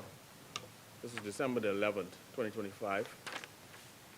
You know, those of us in Long Island, in the wake of Hurricane Melissa, there are persons who have suffered damage to their homes, roof damage, interior damage, etc. And so we'd like to know, we certainly would like to be high on the Red Cross list for consideration for getting some of this relief, particularly as it relates to home repairs and construction supplies, materials, as my constituents recover from some of the damage caused by Hurricane Melissa. Madam Speaker, I want to also say here that the DRMA sent 0 construction supplies and materials to Long Island in the wake of Hurricane Melissa. And we have sent in lists to Nassau with persons' names on it, outlining the damage that they would have incurred during the storm, shingle, plywood, and other roof damage. Because mostly it was roof damage. Obviously you had some persons who had their homes flooded, so they lost tiles and other things like that. But these folks continue to need help. Thus far, the only assistance they have had has been from myself, the party's MP, using the constituency fund. There's been a supply of materials sent up from the F&M as well. And of course, some water sent by Mount Tabor Church. Beyond that, the Defense Force came to Long Island with a pallet of water, 42 cases, and some hand pumps for the Department of Environmental Health. So I'm calling upon the DRMA to get going to ensure that the people of Long Island get some supplies. You could give Jamaica $2 million worth of supplies for relief following Melissa. And I appreciate that Melissa really caused serious damage to Jamaica. However, our own people also incurred damage, and our own people have written in, have sent in names, have sent in lists where we need these supplies and materials as well. Madam Speaker, moving on, I want to also raise a few other points as relates to my constituency. Madam Speaker, right now I'm hearing a lot of complaints from contractors and those related to contractors concerning some of this major work that's happening in Long Island. For example, the road work. I understand that but I know that there was a contract for some $20 million that was signed, but I am reliably informed that the folks haven't gotten the money to execute this work.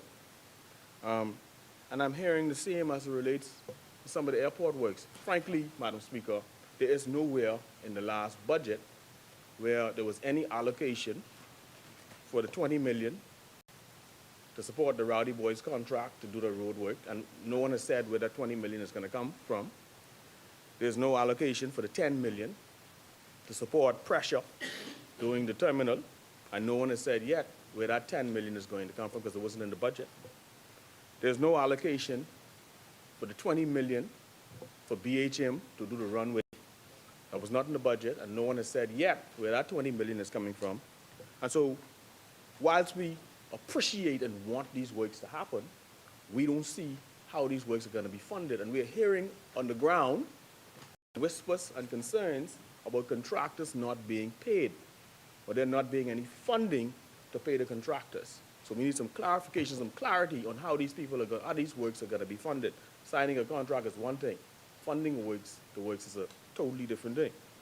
Madam Speaker, I've repeatedly called upon the government to assist with getting the Bank of the Bahamas to come to Long Island.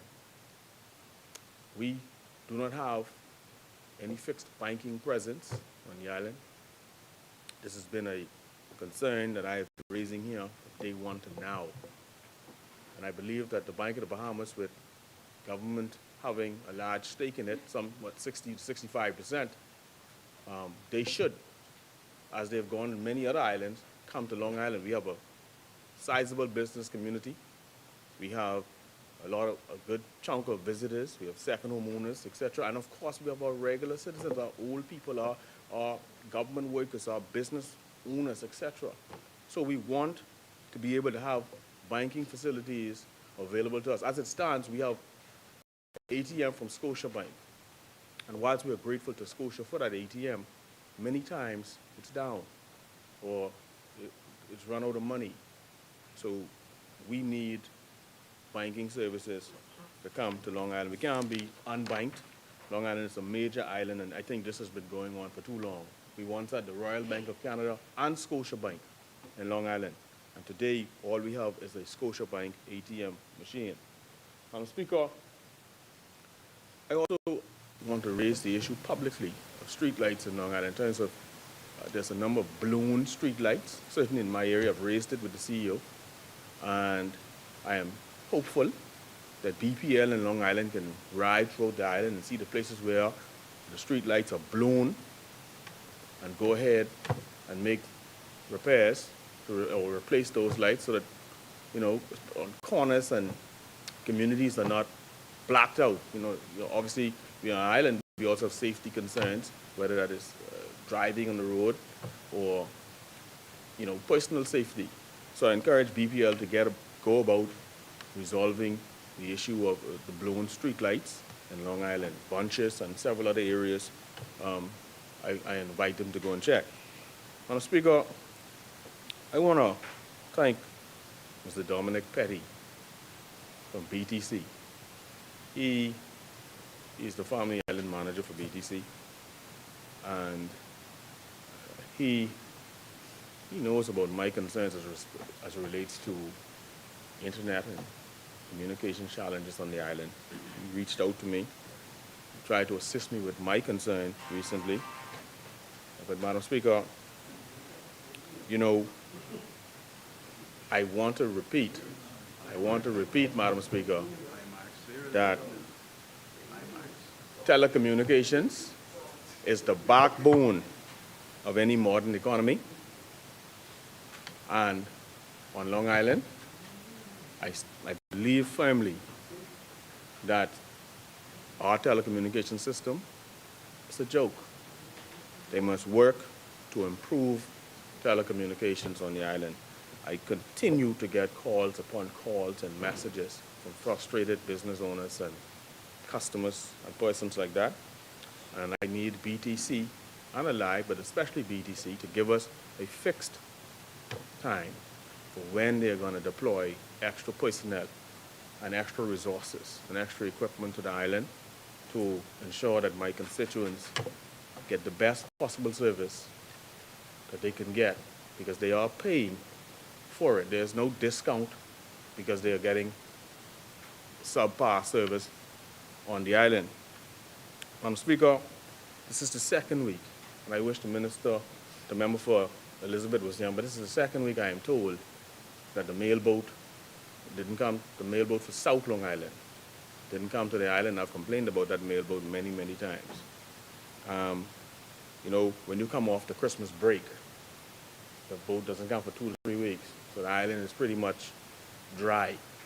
So even though the boat goes into, the north boat goes into Sims, and formerly Salt Pond, because it can't go Salt Pond now due to the dredging situation, it needs to be dredged.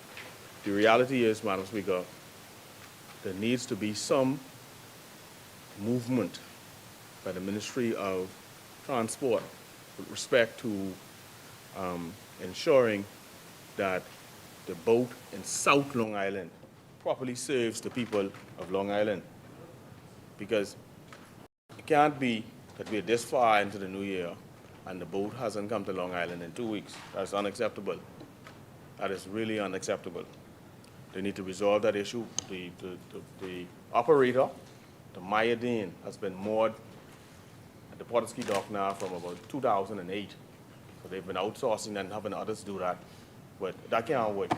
It simply cannot work. Madam Speaker, with respect to water and sewage, I'm advised that water and sewage had been experiencing some issues with their truck. You know, that old truck that we had sought to replace with a brand new truck that they took and sent to Cat Island. I understand a private company was moving water in recent times. So we're curious to know, is water and sewage going to send back the truck that was in Long Island? Yes. Are they going to? Yes? I appreciate that the member for South and Central Andrews has confirmed that the water and sewage truck is going to be coming back to Long Island, because I thought it strange that a private company was carting water around, their driver is driving, and a water and sewage staff is sitting in the front seat. This is what, so that was not, that's not the norm, that's not acceptable. So the Minister with responsibility for water and sewage has confirmed that that tanker will be coming. South Central Andrews, I mean, through the Speaker, is there a time frame for that? All right.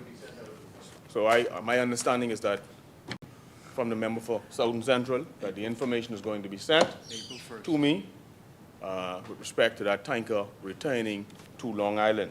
I'm grateful for that. I believe it should never have left. Madam Speaker, also, I'm curious, Madam Speaker, before I take my seat, we've heard this government talk time and time again in here about the Family Island Development Fund, right? We haven't seen anything. Have you seen anything from then to now with respect to this fund, any manifestation of what has come from this fund? We've heard about this, but we've seen nothing since hearing about this fund. How much money is in this fund, right? Who manages this fund? Nothing. And it's been years since this fund was first raised in this place. Now, Speaker, another question. What happened to the office of the Ombudsman? Who is the Ombudsman? Has anyone been appointed? We passed this bill some time ago, and we haven't heard anything since. So I think the public wants to know, who are these folks? If anyone has been appointed, or are we just passing laws and just leaving them to sit idle? Madam Speaker, you know, when it comes to the VAT reduction, and I came here today and I said, you know, I came here with the $11 that the Guardian said this would be the monthly savings. $11. $11. Well, it hasn't even taken effect yet. It'll take effect April 1st. $11. So how will the government make up the lost revenue? We're all curious about that. How will this happen? Is this a temporary election ruse? Will VAT return on groceries, bread basket items after the election? Will we see VAT removed from medication? So there are Bahamians who have legitimate questions as to what has happened here with VAT. And obviously, Madam Speaker, you know, if it holds that $11 is the only savings, that's almost negligible. Almost negligible. You know? We can spend this later, this $11. Madam Speaker, with those few words, Madam Speaker, with those few words, I do support the bill. Madam Speaker, I also promised to table a few documents last week, and I wish to do so now, Madam Speaker.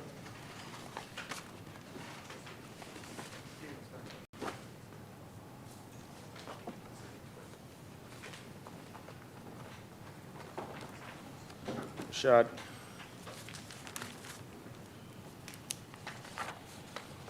Right.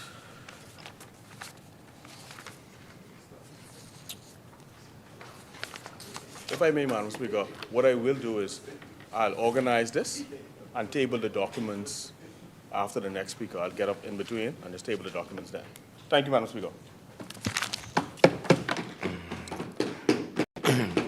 Thank you, Honourable Member. The Chair recognizes the Honourable Member for South and Central Andrews. Yes, Madam Speaker. I didn't want to disturb the member for Long Island and actually point out his disconnect with the area that he represents. But when the hurricane passed, we sent down tarps, water, bleach, chlorine tablets, and mosquito nets, and also tool kits with nails and hammers and et cetera in it, Madam Speaker, and that was given to the administrator. The initial damage inspection, what was done, said that there was minimal damage in the area, and also, as we're on the Bahamas Red Cross right now, we're working with them, and we would have procured shingles, an ice and water shield, which are en route to Long Island and should arrive there shortly. Hopefully this time, Madam Speaker, he knows about the delivery, and he wouldn't come in here and say that we don't do anything as the Disaster Relief Management Agency. But Madam Speaker, I meant to wait until he was done, so it couldn't be a back and forth. Yes. So thank you, Madam Speaker. Thank you so much, Honorable Member. Madam Speaker, this storm was in October. It's now almost February. That's the first thing. All right? He's talking about what is coming. It ain't reached yet, but let me bring some clarity here. Madam Speaker, I spoke to the administrator. Right here. Good afternoon, Administrator. I trust that all is well. Did the DRMA ever send construction supplies to Long Island? Good afternoon, sir. Nothing never came, with the exception of the foreign boat that brought some water. The Defense Force brought a pallet of water and a handheld pump for the environmental health team. I said, wow. She said supplies came from Head and Old's team, yourself, and the other side. I will raise the issue. I said to her, I will raise the issue. She then said to me, an extra water came from Mount Tabor Church. I don't know what administration, and I said to her, thank you. This conversation happened between 5:13 p.m. this evening and 5:20 p.m. this evening before I spoke. So I don't know what administrator he's talking about, but this is my exchange with the administrator for Long Island today. Thank you, Honorable Member. Asmini?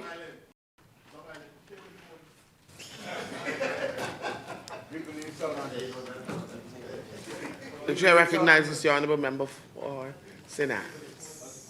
Boy, Madam Speaker, South Central Andros just got caught real quick by Gibson. Long Island's got the facts, boy. You can't come at him over Long Island. That's his constituency. Always there, always there. Madam You need to vote Speaker. for yours. Always there, always. Just left there 2 days ago. Madam Speaker, I'm a Rotarian, a member of the Rotary Club of East Nassau, the greatest charitable organization in the Commonwealth of the Bahamas, on level with the Bahamas Red Cross. So it's extremely important to me that this debate today focuses on the work of those that volunteer their time, those organizations that see donated money makes it into the ground, and the Rotary Club, Rotary International, Red Cross, Red Crescent societies. They see to approximately 90% to 91% each of every dollar donated going back into the ground. Watch and see. Watch and see. But Madam Speaker, I'm going to start this debate right now on the topic of orchestrated chaos. There was great excitement last night, Madam Speaker. We all saw clips on the news at PLP headquarters. People screaming, grabbing onto mostly unknown, seeking candidacy, like they were Gabriel Selassie himself. 2 or 3 standing just inside the gate, each rotating to greet and shake the hands of the entrants. One standing at the top of the steps to check off arrivals, and nothing came of it, Madam Speaker. Nothing came of it. The public wanted to see, finally, who is the PLP putting forward? Nothing came of it. No candidates were named, Madam Speaker. Orchestrated chaos. And then consider what happened today in the House. It was as though the presence of foreign individuals in our gallery ignited a passion that hadn't been there before. Orchestrated chaos, Madam Speaker. Yes. The mover, no interruptions when the mover was speaking. No interruptions when the seconder was speaking. But when Kwesi Thompson of East Grand Bahama got to his feet, the PLP started squirming in their seats. A young man in the back, Madam Speaker, started moaning, well, what did you do? What did you do? And members across the floor began interrupting on points of order that the entire morning lost focus. Orchestrated chaos, Madam Speaker. Later, one PLP minister basically shouted his entire speech, while another minister made an appearance and said more than most speakers without ever leaving the seat. Orchestrated chaos, Madam Speaker. Two things are clear. We all support this Red Cross bill. And secondly, the people want the PLP gone, but the PLP is doing its best to scream and shout down to drown the voices of the people out. Orchestrated chaos. That's my contribution tonight, Madam Speaker. But a point I will make before I close is a point to the public. A point I will make before I close is a point to the public. Members of the public, in addition to taxing you into economic hardship over the last 4 years, the PLP plans to give some members of the Red Cross exemption from income tax. The PLP plans to give some members of the Red Cross exemption from income tax. That is an exemption under an order tabled by the member for Fox Hill before leaving today. Income tax, my people. Well, what in the world is the PLP up to? Come election day, you know what to do. Vote them out. Thank you, Madam Speaker. Yes. Well done. Thank you, Honourable Member. Asmini? The chair recognizes the Honourable Member for Freetown. Thank you, Madam Speaker. Madam Speaker, I rise to close this debate. And before I begin, Madam Speaker, as I always say, I'm here because the Lord woke me up and clothed me in my right mind. Sometimes it appears that you don't have to be in your right mind to come to this house. But, Madam Speaker, I would wish to welcome in the gallery the following persons. Ms. Bertha Cooper Russo, a member of the Bahamas Bar, and with her, Ms. Elaine Banton, a bencher of the Honorable Society of the Middle Temple, who is visiting along with the treasurer of the Middle Temple, Bernard Richmond Casey, who are here to celebrate the Bahamas Middle Temple Week, and to, Madam Speaker, carry out some training with members of the local bar. I would ask members to welcome them.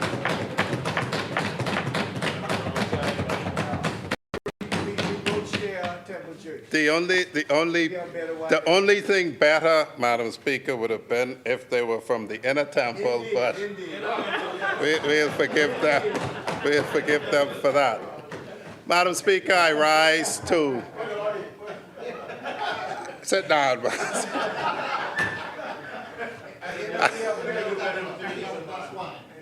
I rise, Madam Speaker, to close this debate. And what my junior from St. Anne's called organized chaos, orchestrated chaos, clearly they do not understand or see deliberate action. He would have witnessed the jubilance of this party as we celebrated delivering our particular candidate for scrutiny by the Candidates Committee last night. And of course, in his party, it might have been a foregone conclusion, which is the antithesis of democracy. But in our party, you appear, you are questioned, you are examined, and then, perchance, tomorrow, you may be ratified. And so that is organized, orchestrated democracy, Madam Speaker. But Madam Speaker, you know, the member for Carmichael, you know, he was the odd man out. He talked a lot about the bill. He didn't have any tangents. And so I need say very little other than to do this, Madam Speaker, because the Bahamian people ought not to be left with doubts. You cannot trust someone who says that the economy is in shambles when the IMF and every international organization, my friend, the late Rodney Monka, would call them the foreign white people, who we can't bribe, say that the job of the member for Cat Island, Rum in Salvador was, what was it? Outstanding? Remarkable. They want the Bahamian people to trust them when they want the Bahamian people to disregard the assessment of the economy by the persons who address it. They want the Bahamian people to think that they're doing badly when our credit rating is improved. Yes. And so that is why you ought not to trust them. Now, the other amazing thing, Madam Speaker, that I found astounding is their logic. They say, firstly, the deputy leader of that party, St. Barnabas, who has a wife and a young child, who either goes to the store or contributes money to buy groceries from the store, appears not to know how much he will save from the reduction of VAT to zero. Isn't that amazing? He has no clue that if he spends $100, that from the point that this government took office, 12% went to 0%. And that's a $12 saving for every $100 that you spend. It's just simple maths. I mean, he went to St. Augustine's. I chose not to go to St. Augustine's. My sister went to St. Augustine's, and my parents were trying to send me, and I refused. I now am happy I didn't, and forgive me, all you suckers, but you all have some bad examples speaking up for you all. And perhaps you all should call them into committee and tell them stop talking foolishness, because you're shaming your school. But everyone knows how much they spend on groceries. Everyone knows that how much you save will be directly related to how much you spend, since it's a consumption tax. The other thing, Madam Speaker, is this, what astounds me, is let us assume, without conceding, that it's $11. Well, we raised minimum wage to $260. For someone who has $260 a week to save $11, one has to say, for those who are the least of us, let us assume, Madam Speaker, that they only save $11. To say only $11 for somebody who only makes $260, that's just astounding. I would invite St. Barnabas to go in his constituency, and since $11 ain't nothing, I invite him to give $11 to each one of his constituents. Because that can't buy nothing, so he might as well give it to his constituents. And I invite them to go ask him for it tomorrow and every day that he turns up at their doorstep, because he thinks $11 ain't nothing. Isn't that amazing? And so, Madam Speaker, you cannot trust persons who grasp for straws. For those who spend $100, they will save $12 every week. And if you multiply that by 50, because let's do the easy math first. Well, let's multiply it by 50, that's 600, and then the 12 by the 2 extra weeks. 624, but that ain't no money. That ain't no money to them, Madam Speaker. That's absolutely no money to them. And the Bahamian people don't have to be grateful for that. Chair recognizes the honorable The member for Freetown spoke about another member's wife and child in this honorable house today. Oh, come on. And now he is inviting constituents to go and ask the man to give them money, asking them to give them money. So what Freetown is attempting to do is make the people believe that this government is giving them $11 a month. You're not giving the people anything. You're only finally stopping taking it from them. So stopping taking from the Bahamian people isn't something to be proud of. You shouldn't have instituted VAT to begin with. You shouldn't have been taking it from the people at all. Madam Speaker, Madam Speaker, quite simply is this. If the member for St. Anne's is saying that when this tax was introduced to broaden the tax base, which everybody agreed to, that now, the revenue base, if now you're desperate when you're saying that, y'all shouldn't have introduced it. If we shouldn't have introduced it, Lord knows why they increased it by 5% to 12%. That's just mind-boggling that you cannot trust somebody who appears to be schizophrenic. It gives you the appearance that on the... The chair recognizes the honorable member for St. Anne's. We've heard Freetown speak about the IMF saying that the country's position is remarkable. But we were also, when the last Perry Christie administration left office, on a fiscal cliff, Madam Speaker. That is the complete opposite. So the PLP left no money available. They've now got inabilities to pay for vendors' bills, medicines. You got doctors that are participating in the National Health Program that haven't been paid for months, Madam Speaker, that now say they won't render service unless paid on point or cash on delivery.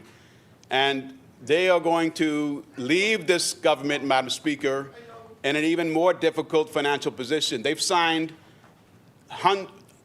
many PPPs. They've signed many PPPs that they haven't disclosed the terms of yet.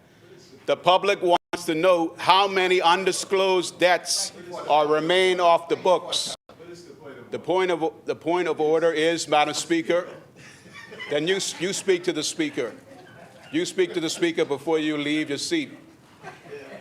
The point, Madam Speaker, is that VAT wasn't raised by the F&M for no reason. VAT was raised to 12%, only increased by 4.5%. The PLP put 7.5%. Because the PLP did such a disastrous job in the last Christie term that they had the country on a fiscal cliff and money had to be raised. Madam Speaker, I'm not going to be long. In fact, I would have been shorter than if the member for St. Anne's hadn't forgotten that when they lied to say we stole the VAT money and the VAT money was missing, that they discovered, yet lo and behold, it was there. And the economy was quite fine. The point we make, Madam Speaker, is this was a debate about the Red Cross. The member for St. Barnabas, the deputy leader, ran on and did not know how much he would save. And we invite every Bahamian person, when you go to the grocery shop, look at how much you spend for unprepared food, take 12% of it, and that's how much this administration has saved you and is saving you. And you can do it, all of these smartphones today have a calculator. And so if you're a lawyer like me, who may not be a business person to do it, you can do it on a calculator. Madam Speaker, what is distressing about this is how it is presented. You save somebody $12 for every 100, and they say you only save 11. And what is worse, the most egregious thing was now a month, I think they said. Now, Madam Speaker, you have the breakfast program, something that feeds young children in the morning to get them ready for school day. I brag, Madam Speaker, that the breakfast program started at Uriah McPhee when Pamela Armley, the principal, asked me to participate because attendance was bad.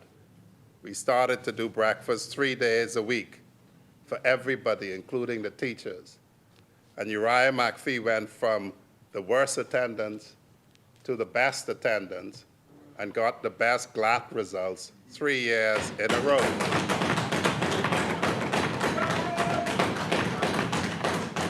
And they beat, what's your school is?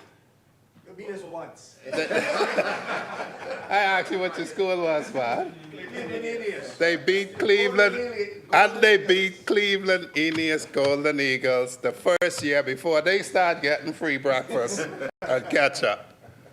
And they described that program as something that we shouldn't be proud about because the children are hungry. Madam Speaker, you just can't trust people like this. You just cannot trust them because you do not know what they will do. Literally, you do not know what they will do, from right-sizing the public service, to their deputy chair suffragette role saying we have to stop and look at some of these projects, to all of these community centers we have underway.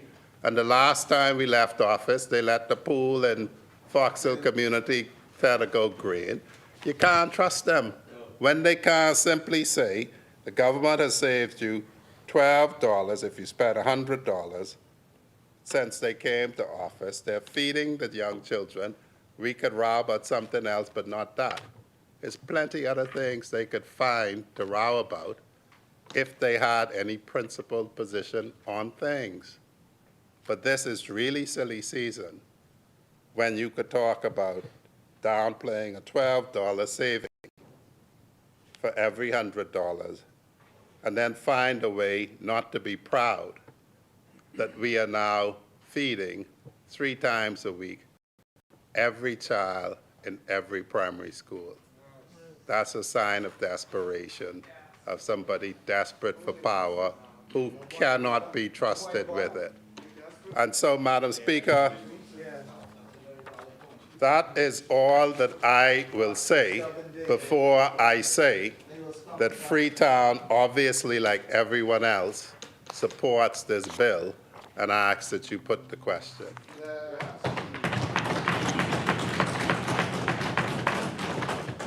Thank you, Honorable Member.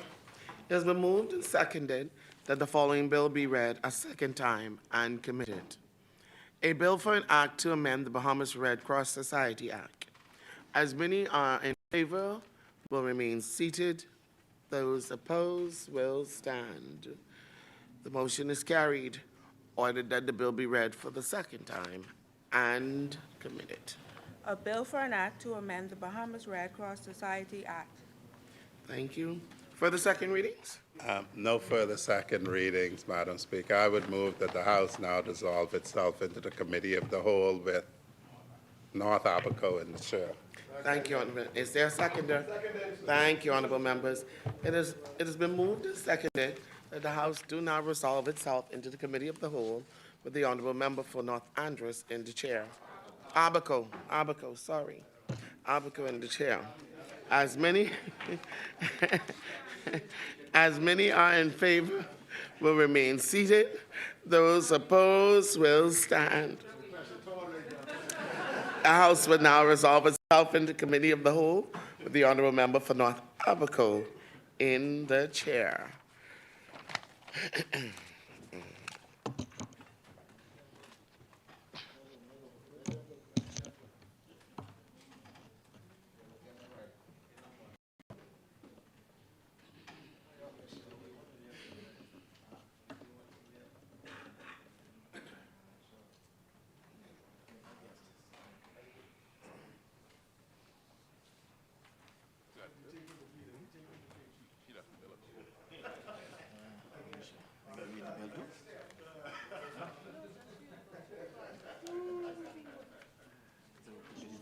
Committee of the Whole. Mr. Chairman, the Bahamas Red Cross Society Amendment Bill 2025, I move that the long title of the bill be agreed. It has been moved and seconded that the long title of the bill be agreed. As many are in favor, will remain seated. Those opposed will stand. The long title is agreed. I now move that Clause 1, the short title of the bill, be agreed. It has been moved and seconded that Clause 1 of the bill be agreed. As many are in favor, will remain seated. Those opposed will stand. Clause 1 is agreed. I now move that Clauses 2 and 3 of the bill be agreed. It has been moved and seconded that Clauses 2 and 3 of the bill be agreed. As many are in favor, will remain seated. Those opposed will stand. Clauses 2 and 3 of the bill is agreed. I now move that the bill in its entirety be agreed. It has been moved and seconded that the bill in its entirety be agreed. As many are in favor, will remain seated. Those opposed will stand. The bill in its entirety is agreed. I now move that the House resume with the Speaker in the chair. It has been moved and seconded that the Speaker of the House do now take the chair. As many are in favor, will remain seated. Those opposed will stand. Speaker may now take the chair. That's a little premature,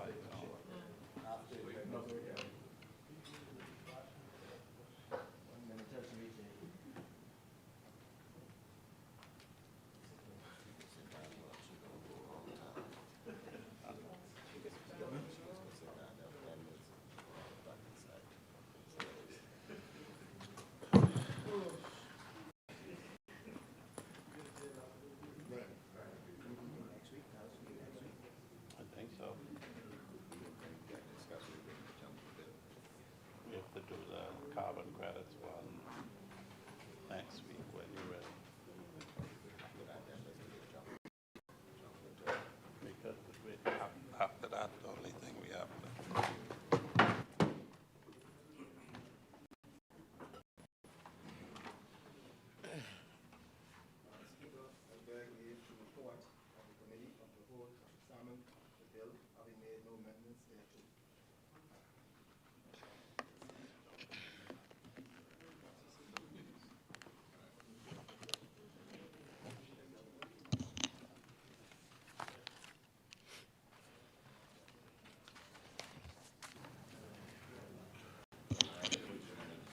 Honorable members, the chairman of the Committee of the Whole has reported that the committee has examined the bill, having made no amendments thereto. Third reading and passing. I now move for the third reading and passing of the Bahamas Red Cross Society Amendment Bill 2025. Is there a seconder? Thank you, honorable members. It has been moved and seconded that the following bill be read a third time and passed. A bill for an act to amend Bahamas Red Cross Society Act. As many are in favor will remain seated. Those opposed will stand. Order that the bill be read for the third time and passed. Bill for an act to amend the Bahamas Red Cross Society Act.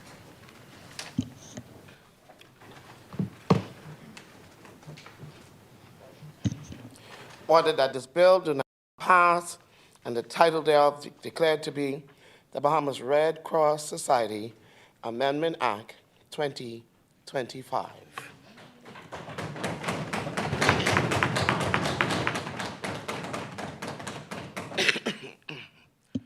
Further third readings? Third readings. Thank you, Honorable Member. Ordered that the clerk do take the bill passed in this Honorable House today to the Honorable Senate for their concurrence. We will now revert back to the order of business.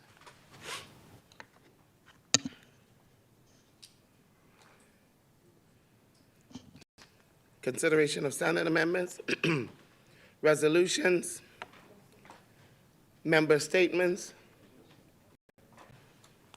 appointment of select committees, instructions to select committees, discharge of select committees, notices for future meetings. I renew all notices in the name of the government. Thank you, Honorable Member. And I renew all notices in the name of the opposition, Madam Speaker. Thank you, Honorable Member. Adjournment?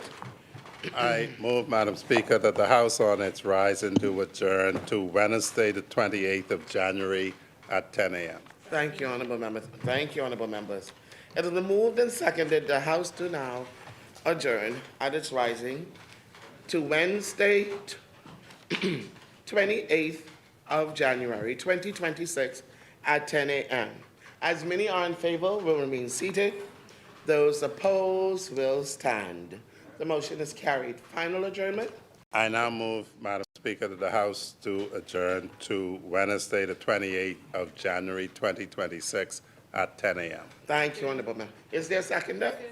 Thank you, Honorable Members. It's been moved and seconded that the House now stands adjourned to Wednesday, 28th of January, 2026 at 10 a.m. All right.